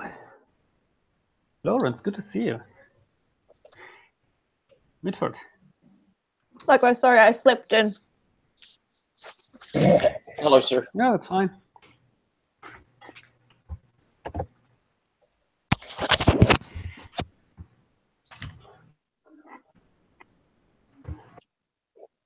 Whenever you're ready to call the meeting to into session, sir. Yeah, I think we are ready.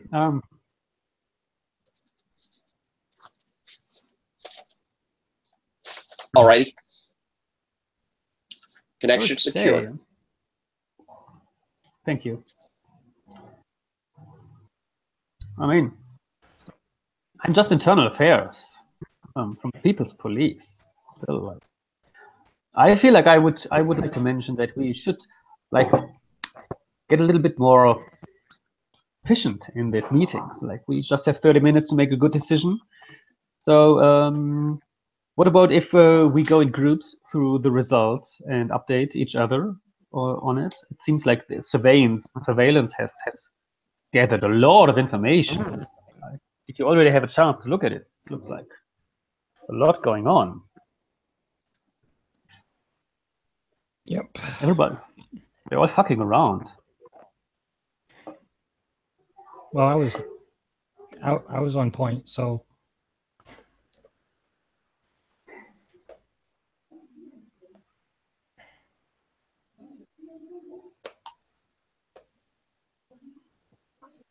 Okay, some of our agents were out in the field. What can they report? Well, I assume you've all read the report, but I'll restate it. The Coast and Sands protests have been scheduled. There's some internal strife, internal agitation to demonstrate against cultural affairs, spying in the arts and letters communities. It's clear from the words and behavior of that Comet hates Hunter. It hates Bunter. They seem to have had a previous romantic or sexual relationship between Atlantic, and there seems to have been a previous romantic and sexual relationship between Atlantic and Comet that is causing this hostility.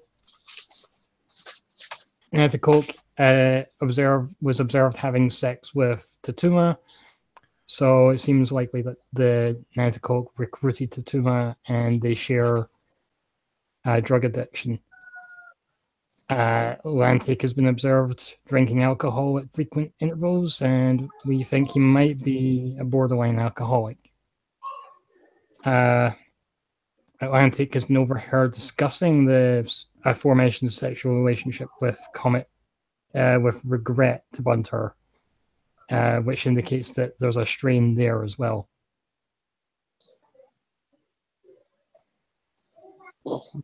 Sounds good. All good stuff. A lot. Yeah. Like watching a bloody soap opera. It is, yeah. These people. No wonder that they are so disobedient. I can tell you about the front group. So Hubbard visited Summer Ball, which is a big success, I would say. So, on 5 different occasions, it is likely that if offered a leadership role within Summer Ball, Hubbard would abandon Winterhorn because of their non-violent direct action. I'm actually quite happy that we continued this. Yes, it seems like a marvelous success. If we could, Hubbard has always been sort of the moral center of Winterfell. So I think that having him leave would probably be a great disruption to them.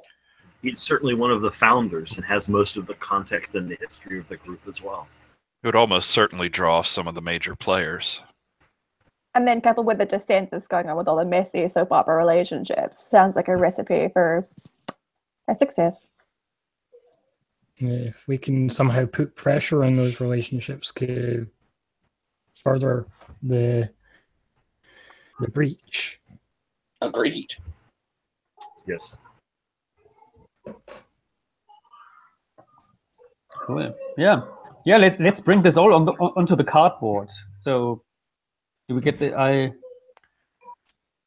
Hubbard.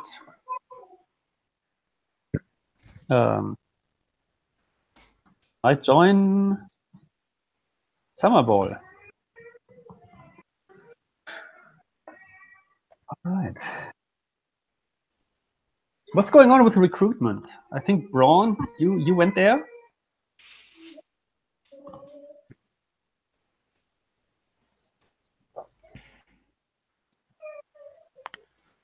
You're muted.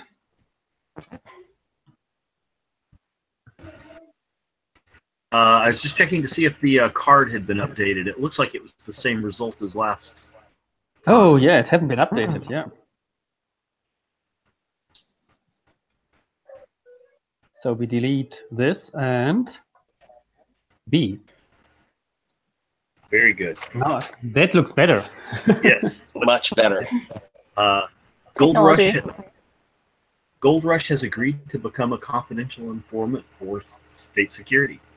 Gold Rush, Yes. perhaps the enthusiasm, immediately told their IWG 203 liaison officers about the various romantic sexual intrigues within Winterhorn. Bunter is in a sexual relationship with Atlantic.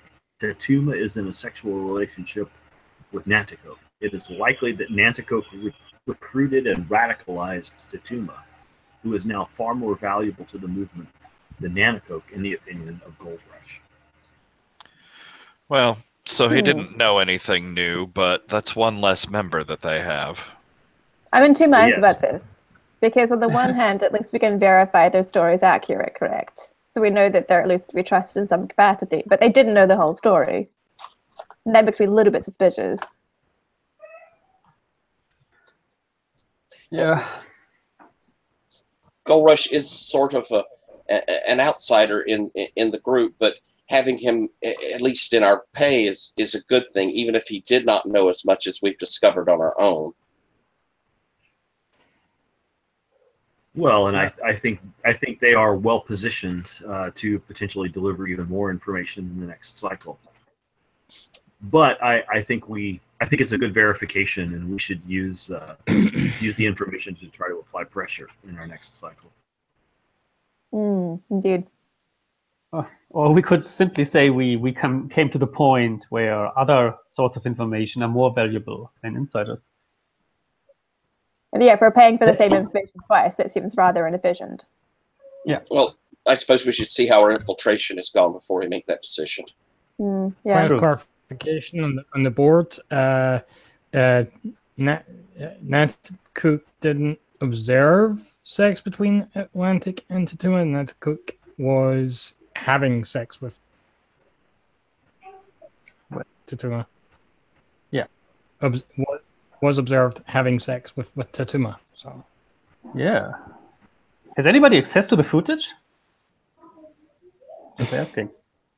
So for personal and professional reasons, no. I can check into that, sir. Thank you. Sorry. So, infiltration. Yes. So I can't change that, so somebody else will have to do it. Yeah, it's wrong on our cardboard. Is it? Oh. Yes. Nanticoke was observed having sex with Tatuma, not observed sex between Atlantic and Tatuma. Indeed, yes. But it appears that Noe has locked us out of being able to edit those comments, which I find very curious. Oh, really? It's odd that you would be spreading disinformation that we can't change. That is rather suspicious. Anyone with the link can edit, it says. You still can't edit the document? We can't edit the text field that you made. No. Oh wow! Just add a new one, maybe.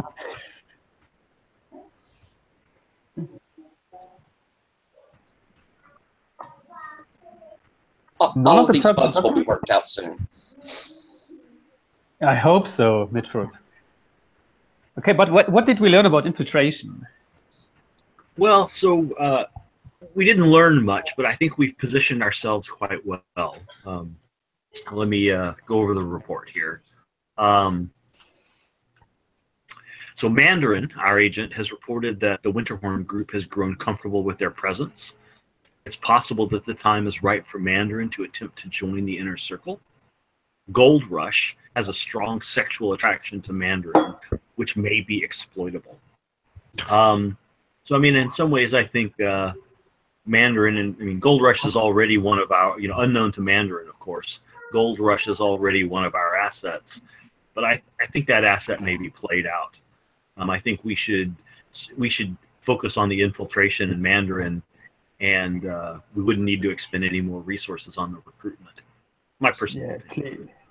And like from my experience, like I have seen that before, our agents should not be forced in any sense to have sex with suspects. This is not good. I mean, this is a job. Yes, And it's very important to have such moral standings that get in the way of results. Well, but go ahead, Lawrence.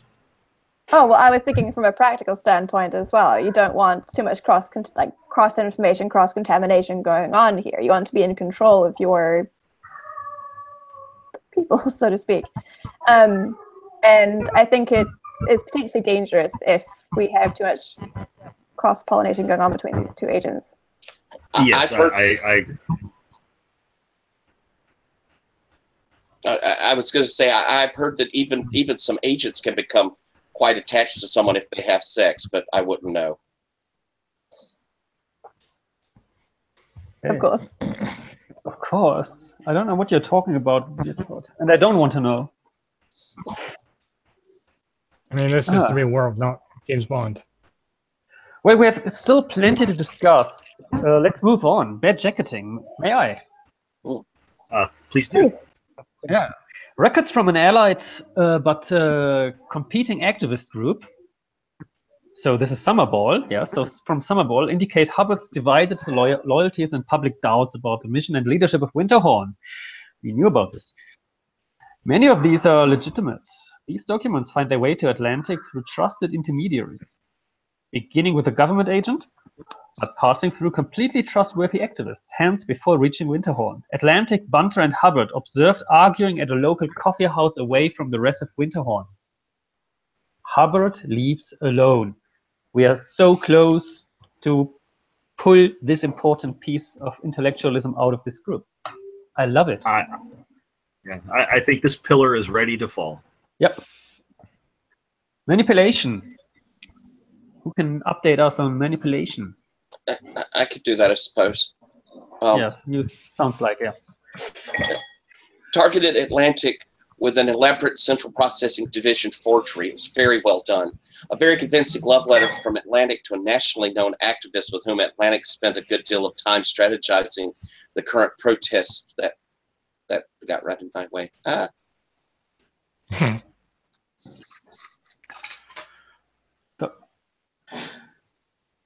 Let me move that just ever so slightly. Thank you. Sure. There. Known activists with whom Atlantic spent a good deal of time strategizing the current protest campaign. This was mailed anonymously to Bunter, who appears to have taken it at face value and physically attacked Atlantic. Bunter was restrained by comment and Nanato, but the damage to Atlantic-Bunter relationship appears to be quite severe. That's very good. Oh, good, yeah. Atlantic was attacked by Bunter.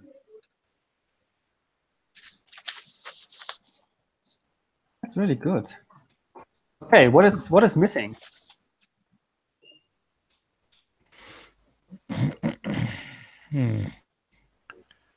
Black backdrop. Yeah. Oh.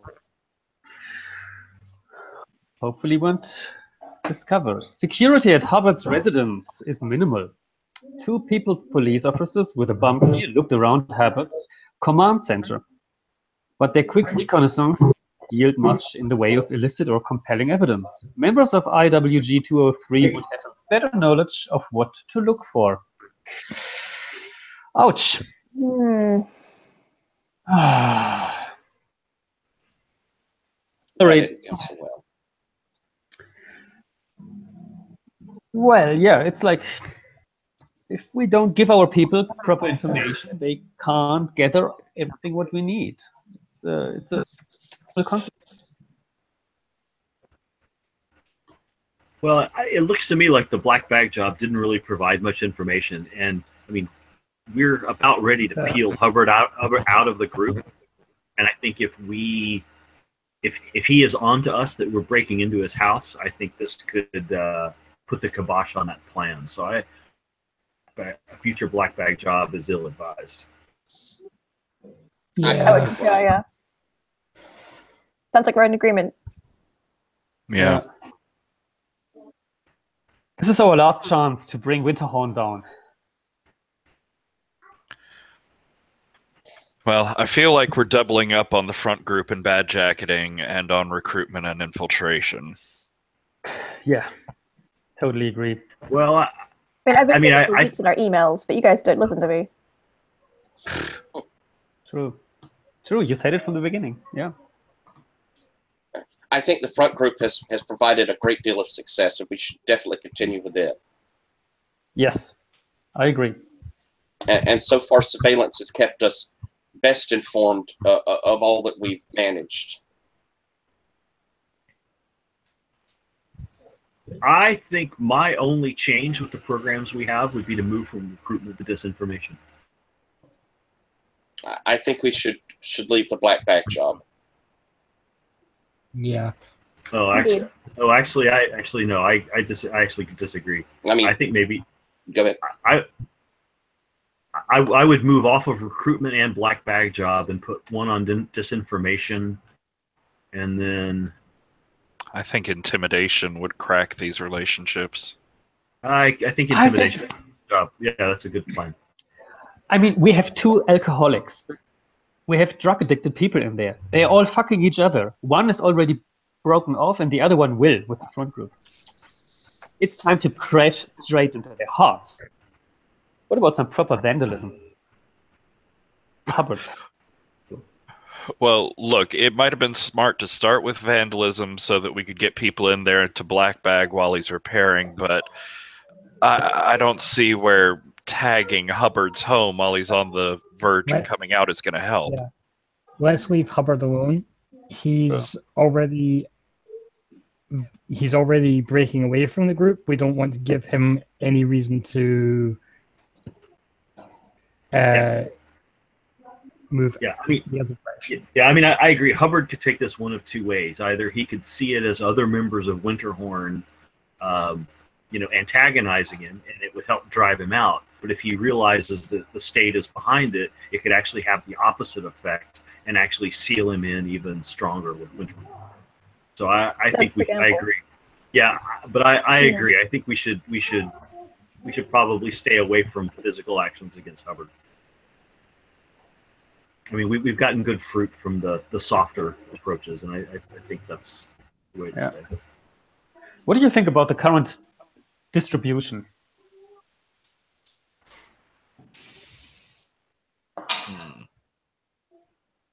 I like it. I still feel a little like we're doubling on front group and bad jacketing. But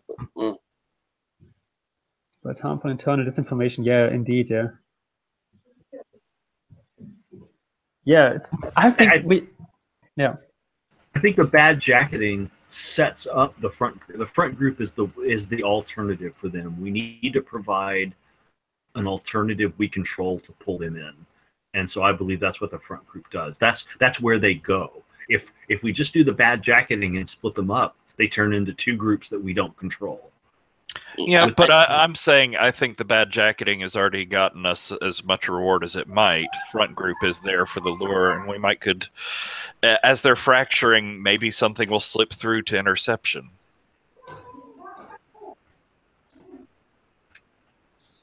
I definitely say we maintain the front group. Agreed. Front group needs to be maintained, yeah. I agree as well. Do we have any intel on Tatuma's position in comparison to Summerball? I mean, is she credible? Because if she's credible, we're fucked. But if people aren't listening to her anymore, then I think the front group is safe.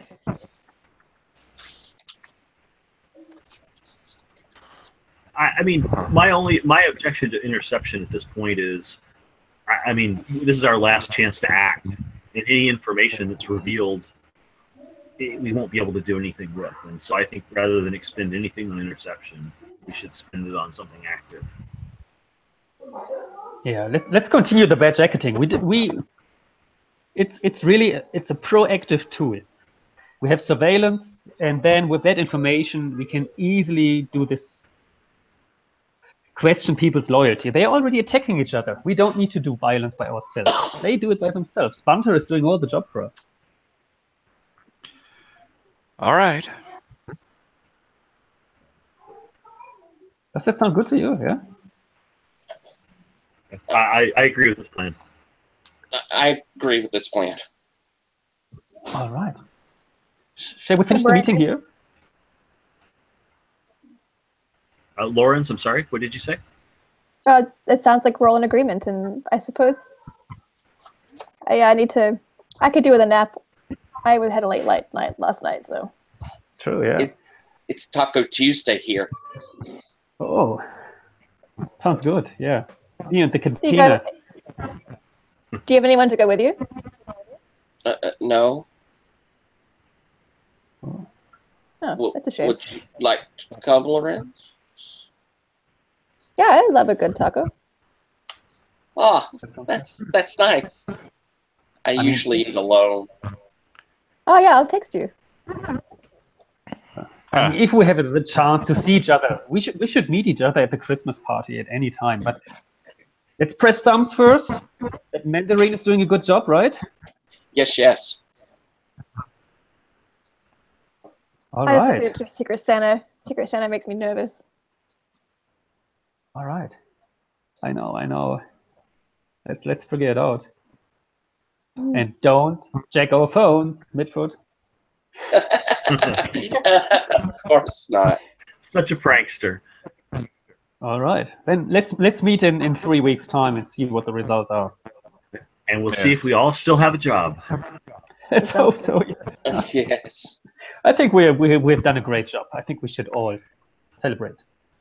Good night. Very good. I'll see you for some tacos. Bye-bye. Bye. See ya.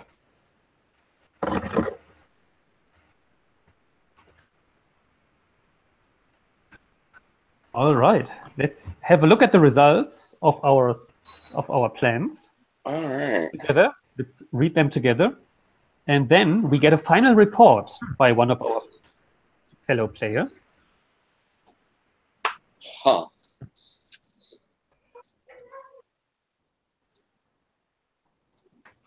Oh dear. Okay. Let's start with surveillance.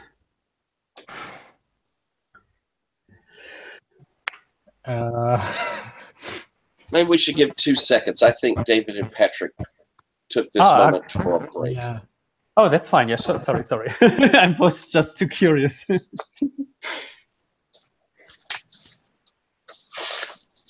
This is an interesting game. Very much so.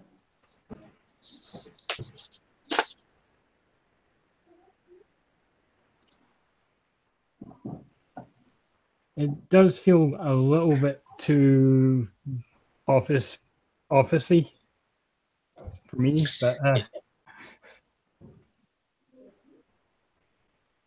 Yeah. Like, I don't actually have a job that involves having to sit in meetings like that, but if I did, I would be bored shitless. Yeah, let's wait for the debrief for that. Yeah. Yeah.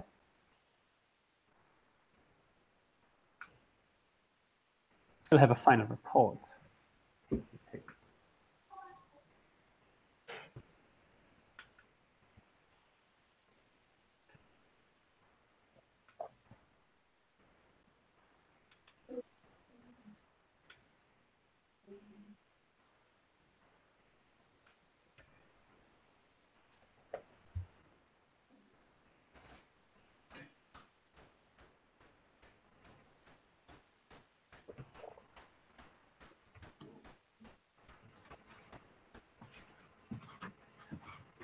Oh no. Huh. All right. And I made a terrible mistake. I deleted the last cards. I put them back in again. So we can reveal them one by one. So first of all, we read through the results of our last actions, and then we gather the final report, and the final report is presented by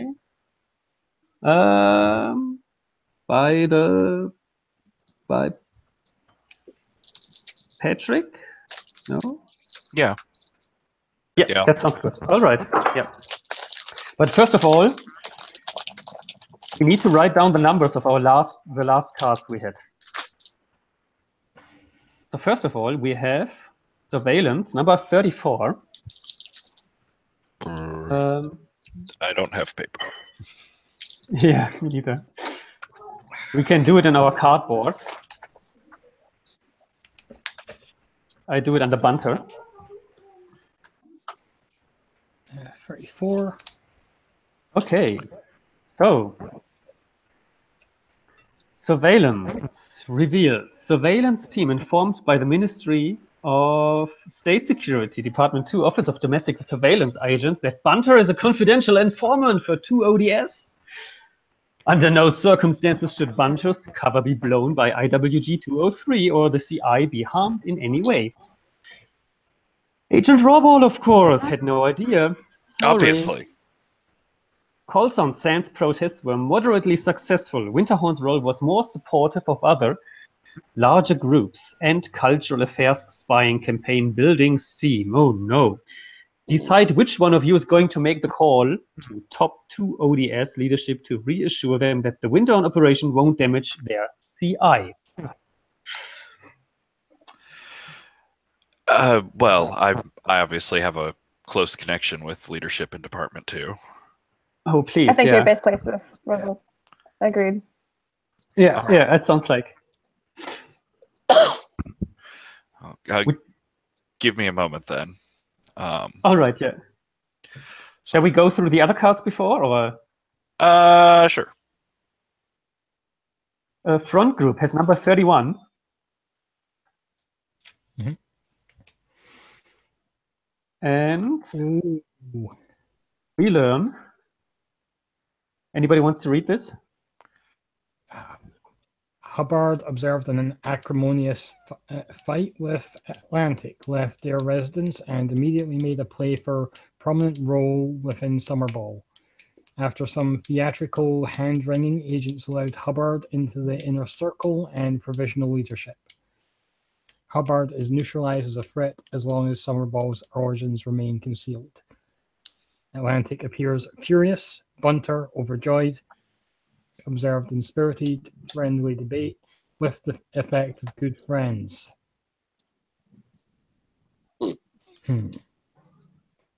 Gone he is. Not quite as devastating as we hoped for, but I suppose it's a result. Yeah, I mean, we peeled Hubbard away. I think that's a good result. But yes, sadly, the rest of the group didn't respond as we had hoped. Yes. They're still around. Number 29, disinformation. 29? It looks like you're 28. That's below. That's the card C below. I deleted the the number before. Yeah, you see it's 29. Mhm. And then I deleted that. So Okay. Shall 28 I? is fancy. Yeah, please. Your fake news has gone mainstream through certain tacit agreements with patriotic journalists, and your stories are popping up in legitimate and widely read new publications. They make Winterhorn look foolish at best and downright menacing at worst. Within the group, Atlantic and Bunter appear to be blaming Hubbard and Comet for incompetence, and several furious arguments have been observed. Gold Rush seen comforting a distraught Comet who appears deeply upset. That wasn't so bad. Yeah, we didn't expect much from that program anyway, right? Okay, bad jacketing is number 16.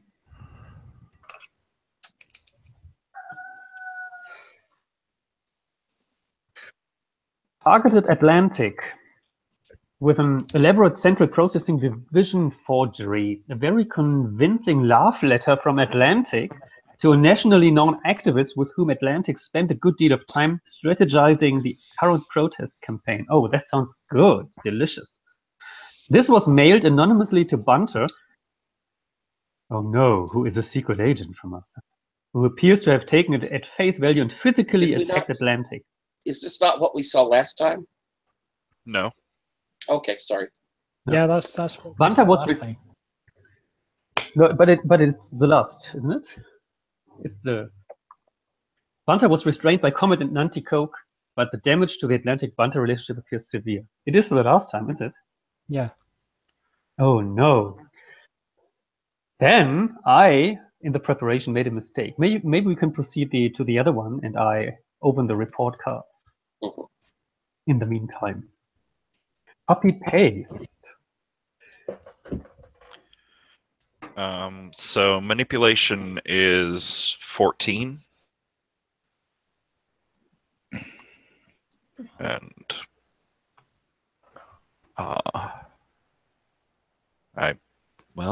go somewhere. There we go. Just go away.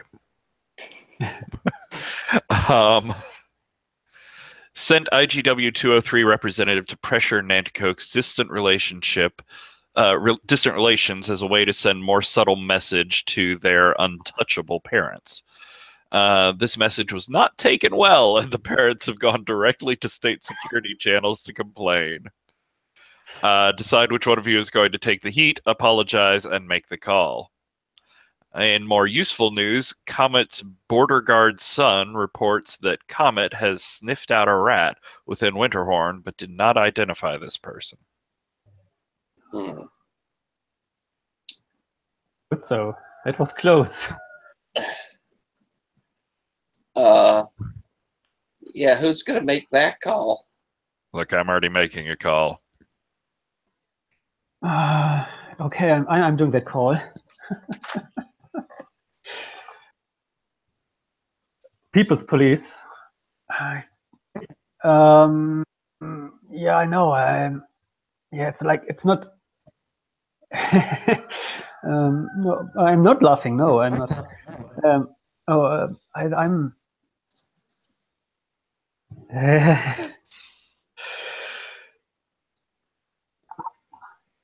It wasn't. No, I mean.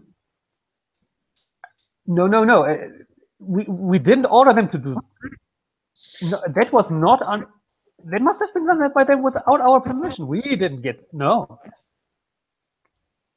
All right. Thank you very much, Sarah. Goodbye. Thank you.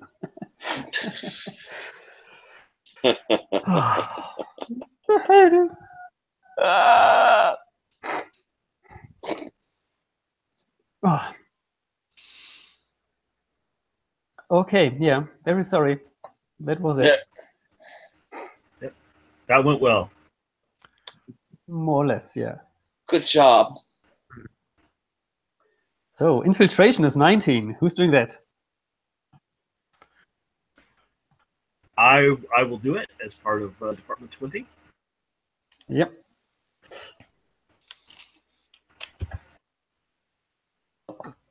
Uh-oh, this doesn't look good. Mandarin's cover may have been blown. Bunter openly accused them of being an informant, and Atlantic is clearly unconvinced of their loyalty. The group is paranoid enough that Mandarin fears for their safety. The dynamics within Winterhorn may have changed. It may be time to pull Mandarin for their own safety. Mandarin's liaison officers decide whether or not they should be pulled out. Justify your decision to a superior and make the call. Well, guess this one's going to be on me. I will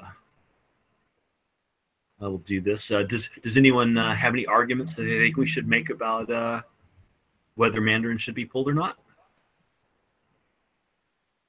We should probably pull him if he's going to be in danger. And I say, if that Bunter has been most unhelpful, considering he's supposed to be on our side. But he's consolidating his role. Yeah, I'm reading somebody else. Operation. Look, if we leave Mandarin in, he has a great chance of being exposed as a spy, which would honestly make Bunter's position that much more secure for this and any future operations. It would get Department 2's interest and ire off of the work. Whoa. Are you seriously talking about sacrificing one of our own? Yeah, I'm sorry. As much respect as I have for Department 2, I'm not going to throw one of my guys under the bus for your guy. Now, no, I mean, we should pull him, but I'm not gonna sacrifice him for your guy. So, I'm gonna make the call. Yeah. Hey, Bob. Yeah. Hey, it's Braun here. So, how are the kids? The wife? Yeah. Oh, good. Glad they're doing well. We still on for golf next week? Okay. Good. Okay, hey, we've got a little situation here going on. You know, those guys in Department 2. Yeah, I know they're loose cannons. Their guy Bunter, he's exposed one of our deep cover agents, and I'm afraid we're gonna have to pull him. Yeah, I know. No. I don't think we should throw their guy Bunter under the bus. I think we need to keep him safe. You know, let's do what they won't do. All right, cool. All right, thanks, man. Yeah, I'll see you next week. Alrighty, bye. Great. Hey, last part is intimidation.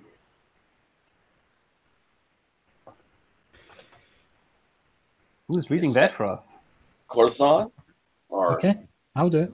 IWG 203 began the process of grooming some patrol officers of the People's Police, folks who have exercised monumental restraint in the past and are eager to have semi-official sanction to mix it up a little. Finding the right people will take time, though. Some officers are less intelligent or less prudent. Proper intimidation takes finesse. Who is taking the lead on recruiting dirty cops? Must be you. Mm-hmm. I'll take it. Okay, but we won't know before the final report comes in, and we have still one last phone call to be done, right? We Yes, do. I'll see if we can salvage any of this. Give me a few minutes. Yes, it's. God damn it! I can't even remember my name.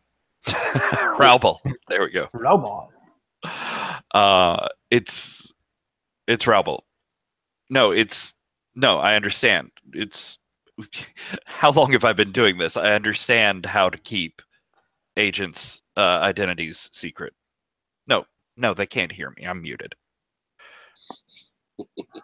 No, look. We were obviously taking the most caution we could. We knew obviously Bunter that covers. Well, I mean, we didn't know that Bunter specifically was in there. No, we knew that there was a chance that other operations would be going on, so we proceeded cautiously. We kept our hands out. No, what do you mean the other departments are talking about Bunter? But no, we didn't leak to any of the other departments his name. Well, I did see Braun going off to make a call, but I don't know. I'm sure he wouldn't have violated any security.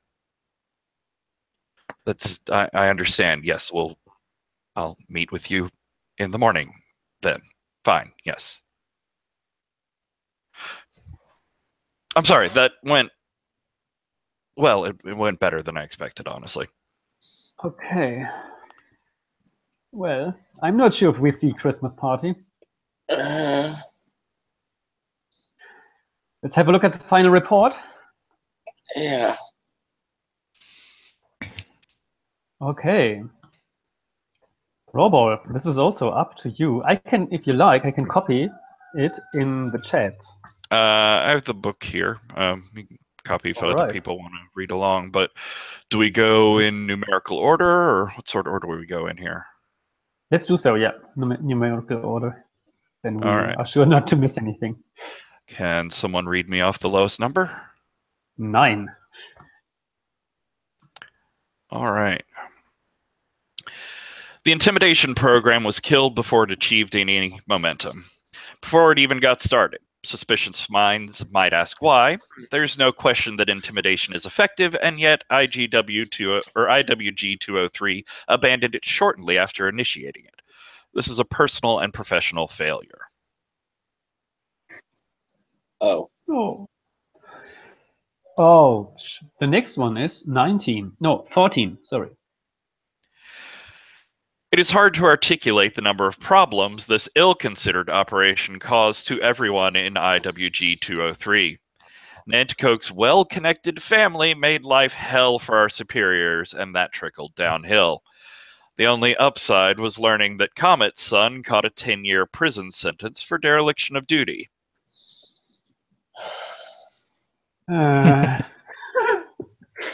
16. The badjacketing operation destroyed the relationship between Atlantic and Bunter, which is a real feather in the cap of IWG-203. Kudos to the document designers and the forgers in the Central Processing Division for excellent work under tight time pressure. Overall, the badjacketing program caused severe distress and ruined Hubbard and Bunter while damaging Atlantic's state of mind and emotional health. Better. 19. 19? Mandarin was pulled out. So, the insertion of Mandarin as an agent provocateur did not result in substantial useful intelligence, and their abrupt removal tipped Winterhorn off to state security / people's police's involvement in a very obvious way. Overall, this was a huge failure. Oh. Not looking good for Department 20. Yeah, next is 29. The disinformation campaign has been a success, casting all of Winterhorn into uncertainty and doubt. Internal rifts have formed a social axis, which is ideal for further exploitation. Good show. Somehow, yeah. 31. The front group Summer Ball has peeled off the intellectual center of Winterhorn.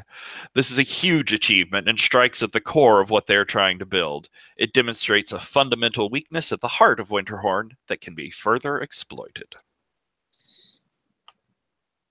Makes sense. 34.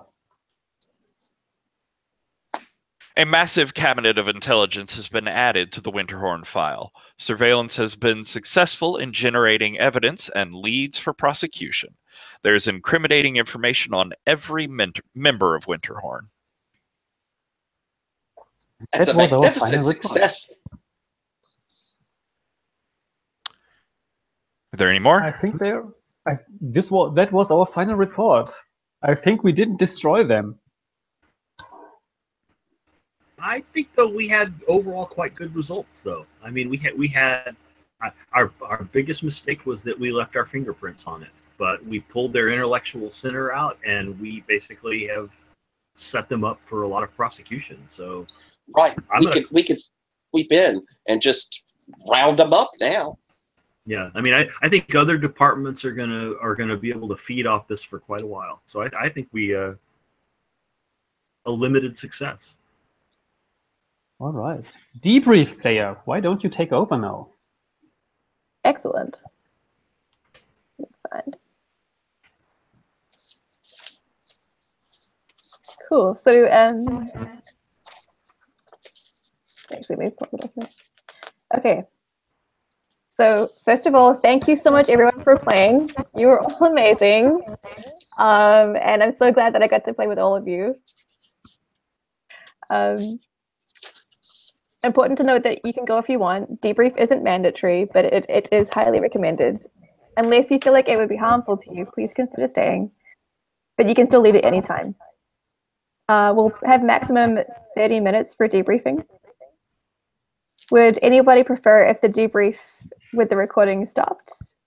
Just say so, either directly or as a private message. It's no problem. You can then do the debrief without recording. Give me a sec.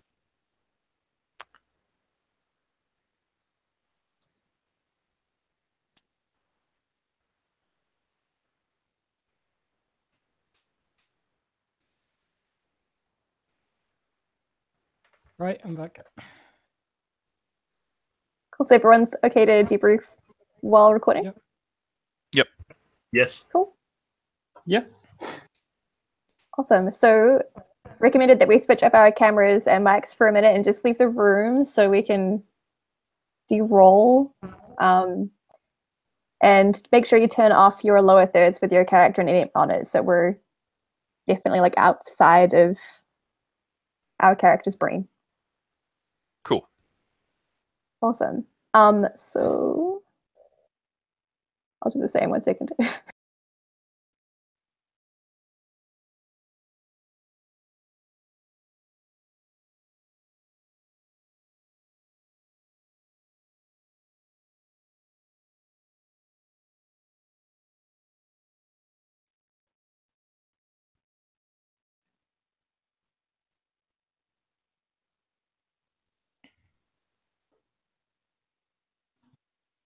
I'm back.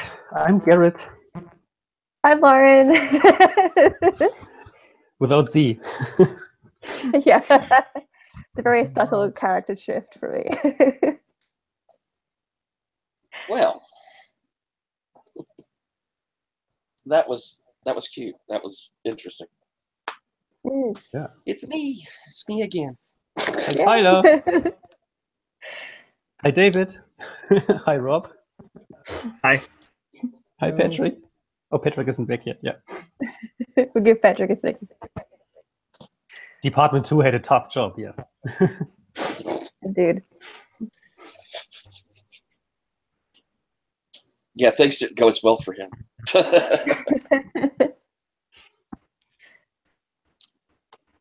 Oh, Awesome. how I wish I could do this cold. So now we get to talk about the high points. We'll go around and mention something that we admire about another player's game. Make sure everyone gets a little praise. Resist telling war stories, although it will be tempting. Yeah. So no war stories. So I will not refer to something very specific, but I want to say that indeed, yeah, it's like having serious business meetings online is something I hadn't had for a long time. And yeah, I very much enjoy having with Patrick these conversations on this very formal level. Yeah. Yes, indeed. I likewise, I haven't played with you, David, before, but I think you embodied like exactly what I envision for someone I would have a serious meeting with about war stuff. Like you played that character perfectly. Mm-hmm. Oh. Yeah, no, I thought I enjoyed everybody's character. Yeah, I think it is really kind of the way bureaucrats like really are. You know, I think they're sitting around chit chatting and then, you know, fucking people up. You know. Can I just say I liked the awkward like asking out on a date that happened in there. That was great. That was so good. It was just a little bit of lightheartedness we needed to what's otherwise a pretty heavy topic. Yeah. HR will be visiting you guys shortly. So. Robert, I really kind of liked how Corazon was this strong, solid character. I mean, he was, you made him really straight to purpose, very solidly thinking. There was such consistency in that character. It was really nicely done. Yeah, and Rob, I definitely appreciated from our background discussion, like how you're okay, or at least seemed okay with me like disagreeing with you on every point and fighting you on certain things, but sometimes like you actually did listen to me and do what I wanted, and sometimes you're like, fuck it, no, I'm just doing this thing. And I appreciated having someone that I could safely go against like that. And I think it was neat. I was so happy, Garrett, that we were like playing together, because this was the antithesis of our relationship in Monster Hearts. Like, I felt like you had my back on everything. So it was nice that I could sort of like trust fall onto you a little bit, knowing that our character background was that you saw me as like a daughter figure for you, and that you'd sort of be looking out for me a little bit. Yeah. And Laura, I loved how you did. There was this overfeel of like, well, I've told you before. I've been telling you this. It was really neat. It's just a cool thing.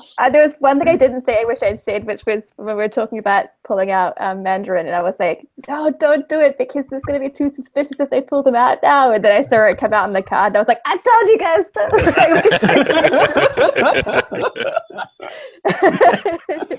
But yeah, Lauren, I definitely appreciated the, like, you brought a lot of realism to it that I was just like shocked and jealous by. I was like, oh, I wish I'd have thought to come up with things like that. It was really, it added to the world. Thanks. I worked in government for a year, so maybe that is something to do with it. Oh, People's Police of Australia, no? Okay. Do people have more high points they want to share, or shall we move on? Can move on. Yeah. Cool. So let's talk about our feelings, which is another one of my favorite topics. Let's discuss how the game made us feel. Oh, that's tough.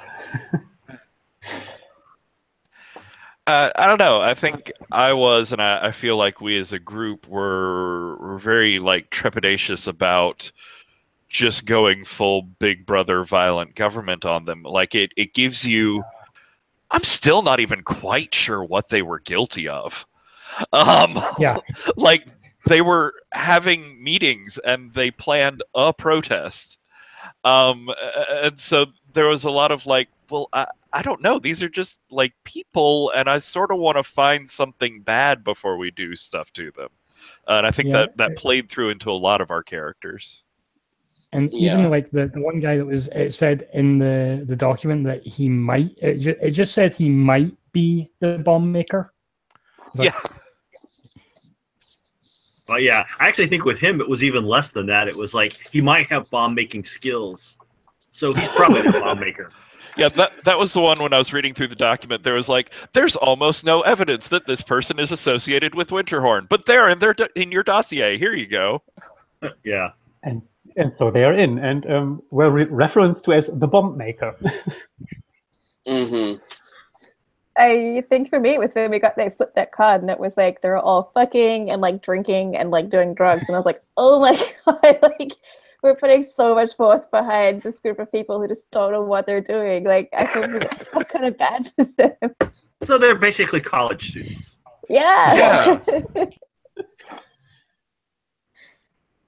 Yeah, But yeah, there sometimes was. Go ahead. looking at the pictures and imagining what kind of information we gather about them, that really felt bad. That really felt like, whoa, why do I do this? Yeah, I mean, it had that really feeling of invading people's privacy. And this, it's creepy to think of people sitting in an office discussing your personal life on such a really minor level. I mean, the thought of, okay, they know who I'm sleeping with, or that I go out and get, smoke some pot or something like that is really sort of disturbing. And not even just that. We're not just talking about what we've seen. We're talking about how we can fuck with them. Right. How can we make this volatile situation worse? Yeah, but I also felt a certain ambition. Like, what do we need to choose to bring them down? Like, I also felt like a powerful urge of like saying. Oh yeah, and I went with the ambitious drive from my character choice, but I definitely felt that need to like, okay, well it's me sitting in here, and I don't care about these picture people, so I'm gonna make sure that we get the success that will keep me safe, and maybe y'all too, some of you, and just move forward with that.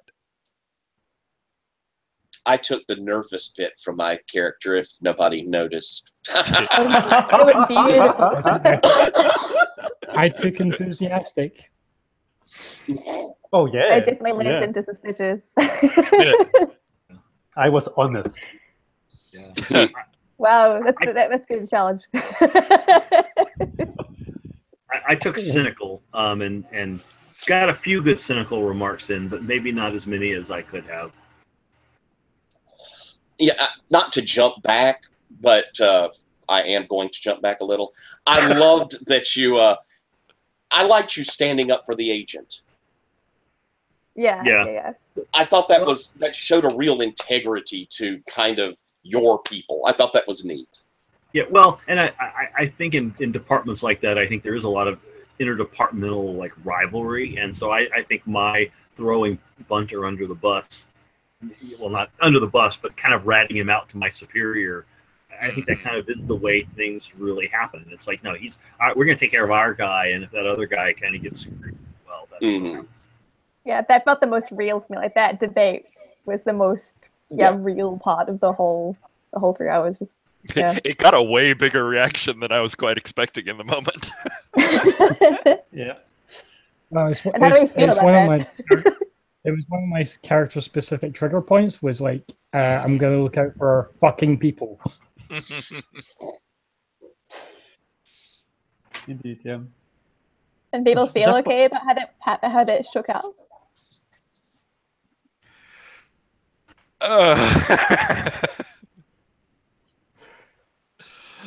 It was well. I mean, I think Department 20 got thrown under the bus a little bit by Department 2, and I think if we had a little bit better communication, things would have worked out better. Yeah. Yeah, but interesting that the emotions are stronger when it comes to interdepartmental problems and the embarrassment moment when you need to call your superiors than what you do to the suspects, right? It's like... That's the thing. The thing is, they are just pictures on a board to us in the game. Like, so it kind of gives you that emotional distance that you assume that people that would do this in real life would have. And there's also the sort of false narrative of the projects laid out in front of you. Like, well, obviously 7 of these projects are going to happen, so we just have to push pins around. It's not like we're actually doing them. And you can sort of trick yourself into saying, like, well, we're not going with the vandalism and the intimidation and the violating Violence. sort of things. So obviously we're being more moral by simply ruining their lives. Yes. Yeah, that's a good point. I do feel like I was maybe being a bit hesitant with that regard, because I think my character probably should have been a bit more like Yeah, let's fuck them up. Like, What I think is interesting though is like, oh sorry, if we had gone violent, because there's only a finite number of pins you can push, we would have had that dilemma of, okay, this is getting a bit scary, like in escalating in violence, but we can't stop, because if we stop, then we can't complete any of these programs. So that would have been I can see how that would have been a very different game.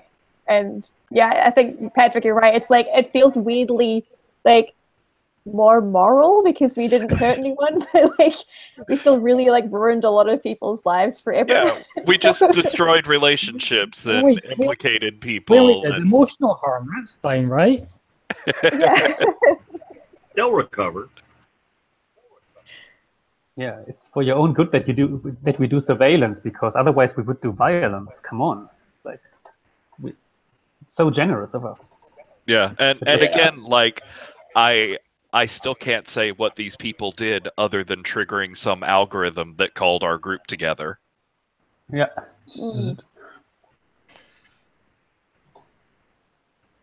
All right. Yeah, I felt completely justified the whole time. Yes.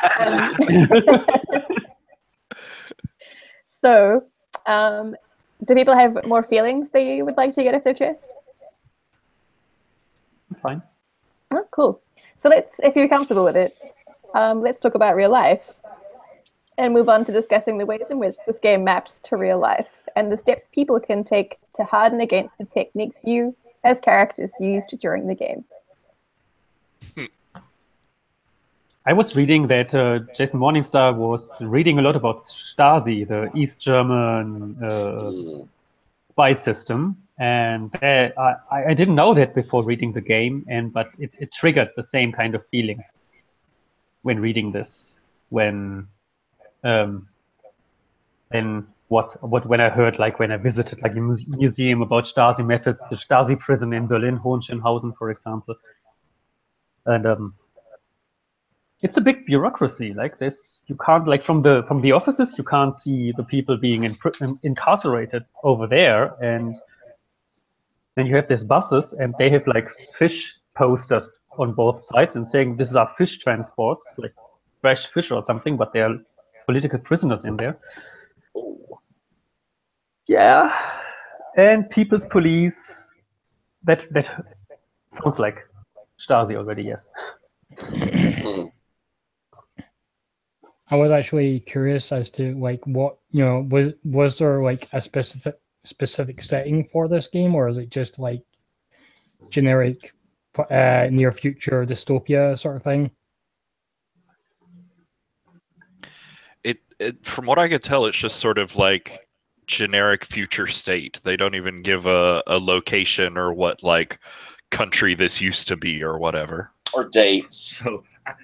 So now I'm going to be cynical, but I think this probably actually accurately reflects almost every country in the world, right? I mean, I think the United States does this on a regular basis. I think Germany does it. England does it. I think everybody does it. I think you're right. Agreed. It all has happened. Yeah, so I mean, I don't think this is future. I think this is like today. I mean, like it wouldn't surprise me if the meetings we had today are actually happening today. In most large countries. Well, and we just did it on YouTube Live, so it's very possible it was just done to us. Exactly.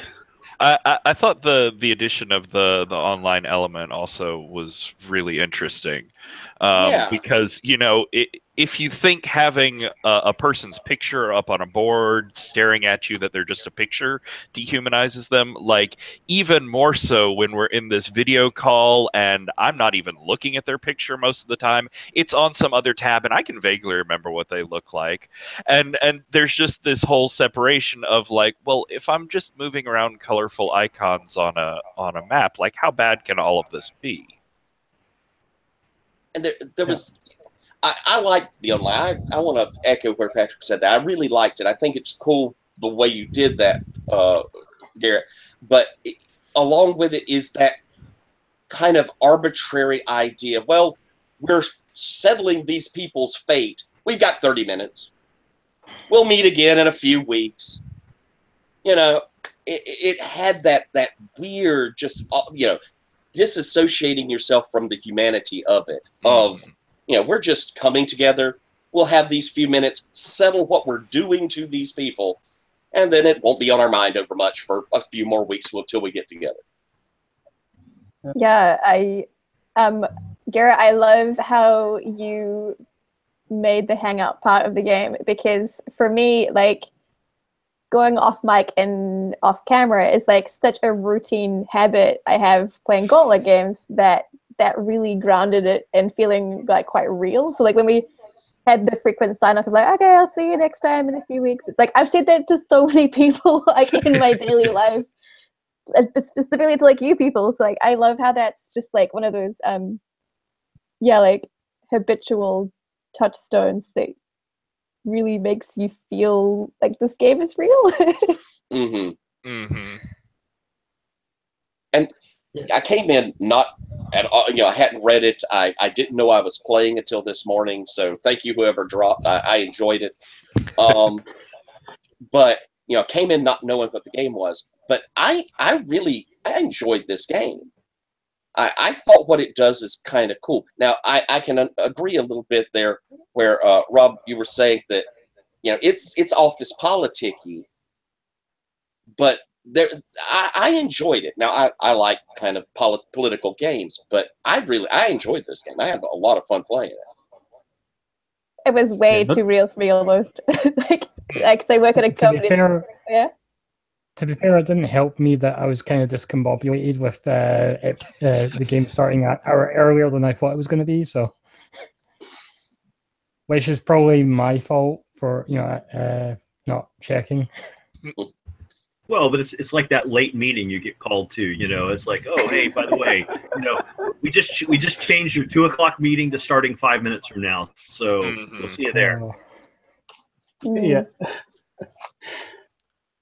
What do you think of replayability, Garrett? Is there enough variability of the cards and stuff that it has much replay? Yes, if you play it again, then 6 of the programs are replaced by 6 other programs. Oh.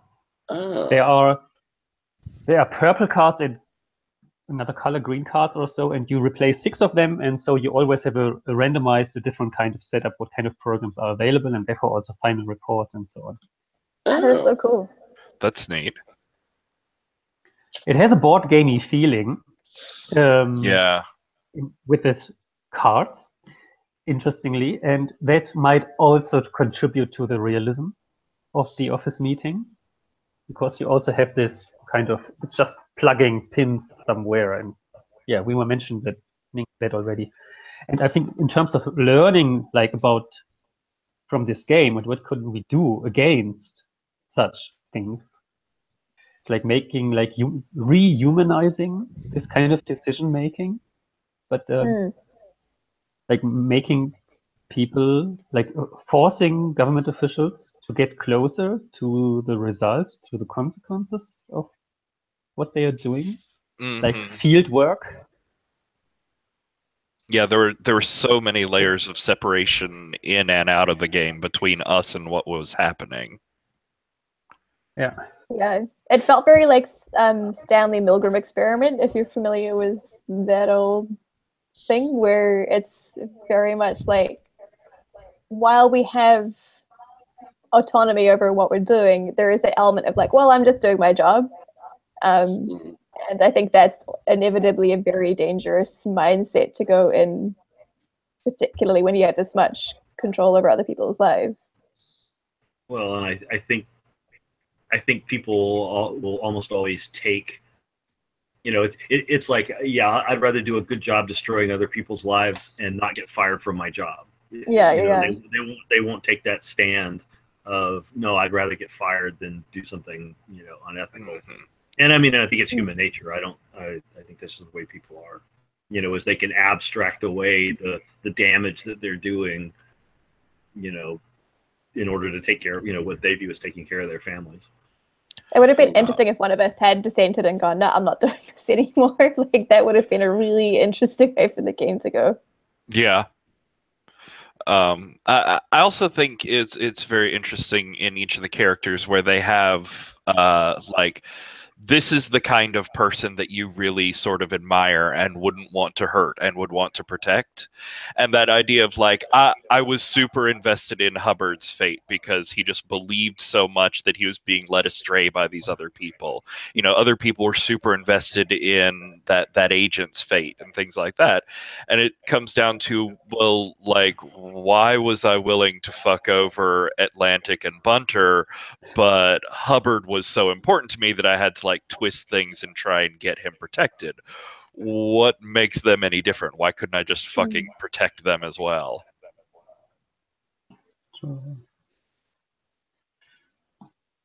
Yeah. Yeah, the pictures, I must also admit, I was looking more at the pictures at some of you, as it seems, and I had immediately a greater picture of people there. Like Bunter was looking like aggressive to me, so I don't care about him. Aggressive people, it's their own fault what happens to them somehow. And Hubbard was looking so intellectual and like did interesting seminars. And so Hubbard was also for me somebody I was hoping would leave Winterhorn before we do real harm to these people. Yeah, that was, for me, the pictures had a big impact. And also in terms of my prejudices.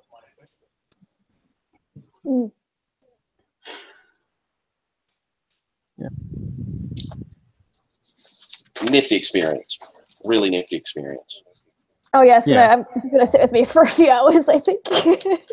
Yeah, that wasn't fun at all. It definitely was interesting as the word. Yeah, yeah. I was just gonna say, outside of the game itself, the format, the sort of live action online game, I thought was really interesting, and I look forward to you exploring some more games in this format because I'd like to see how it works out and how it grows. Yeah. It kind of makes me want to do View Scream again. Oh, I don't know if anyone's familiar with that. I haven't had a chance to play it, but it sounds fascinating. Yeah. Yeah, we'll put it on the calendar. Nice. Sometime. Okay, I would stop the broadcast here. You could stay with me for a moment longer to say goodbye or for a couple of more words offline without recording.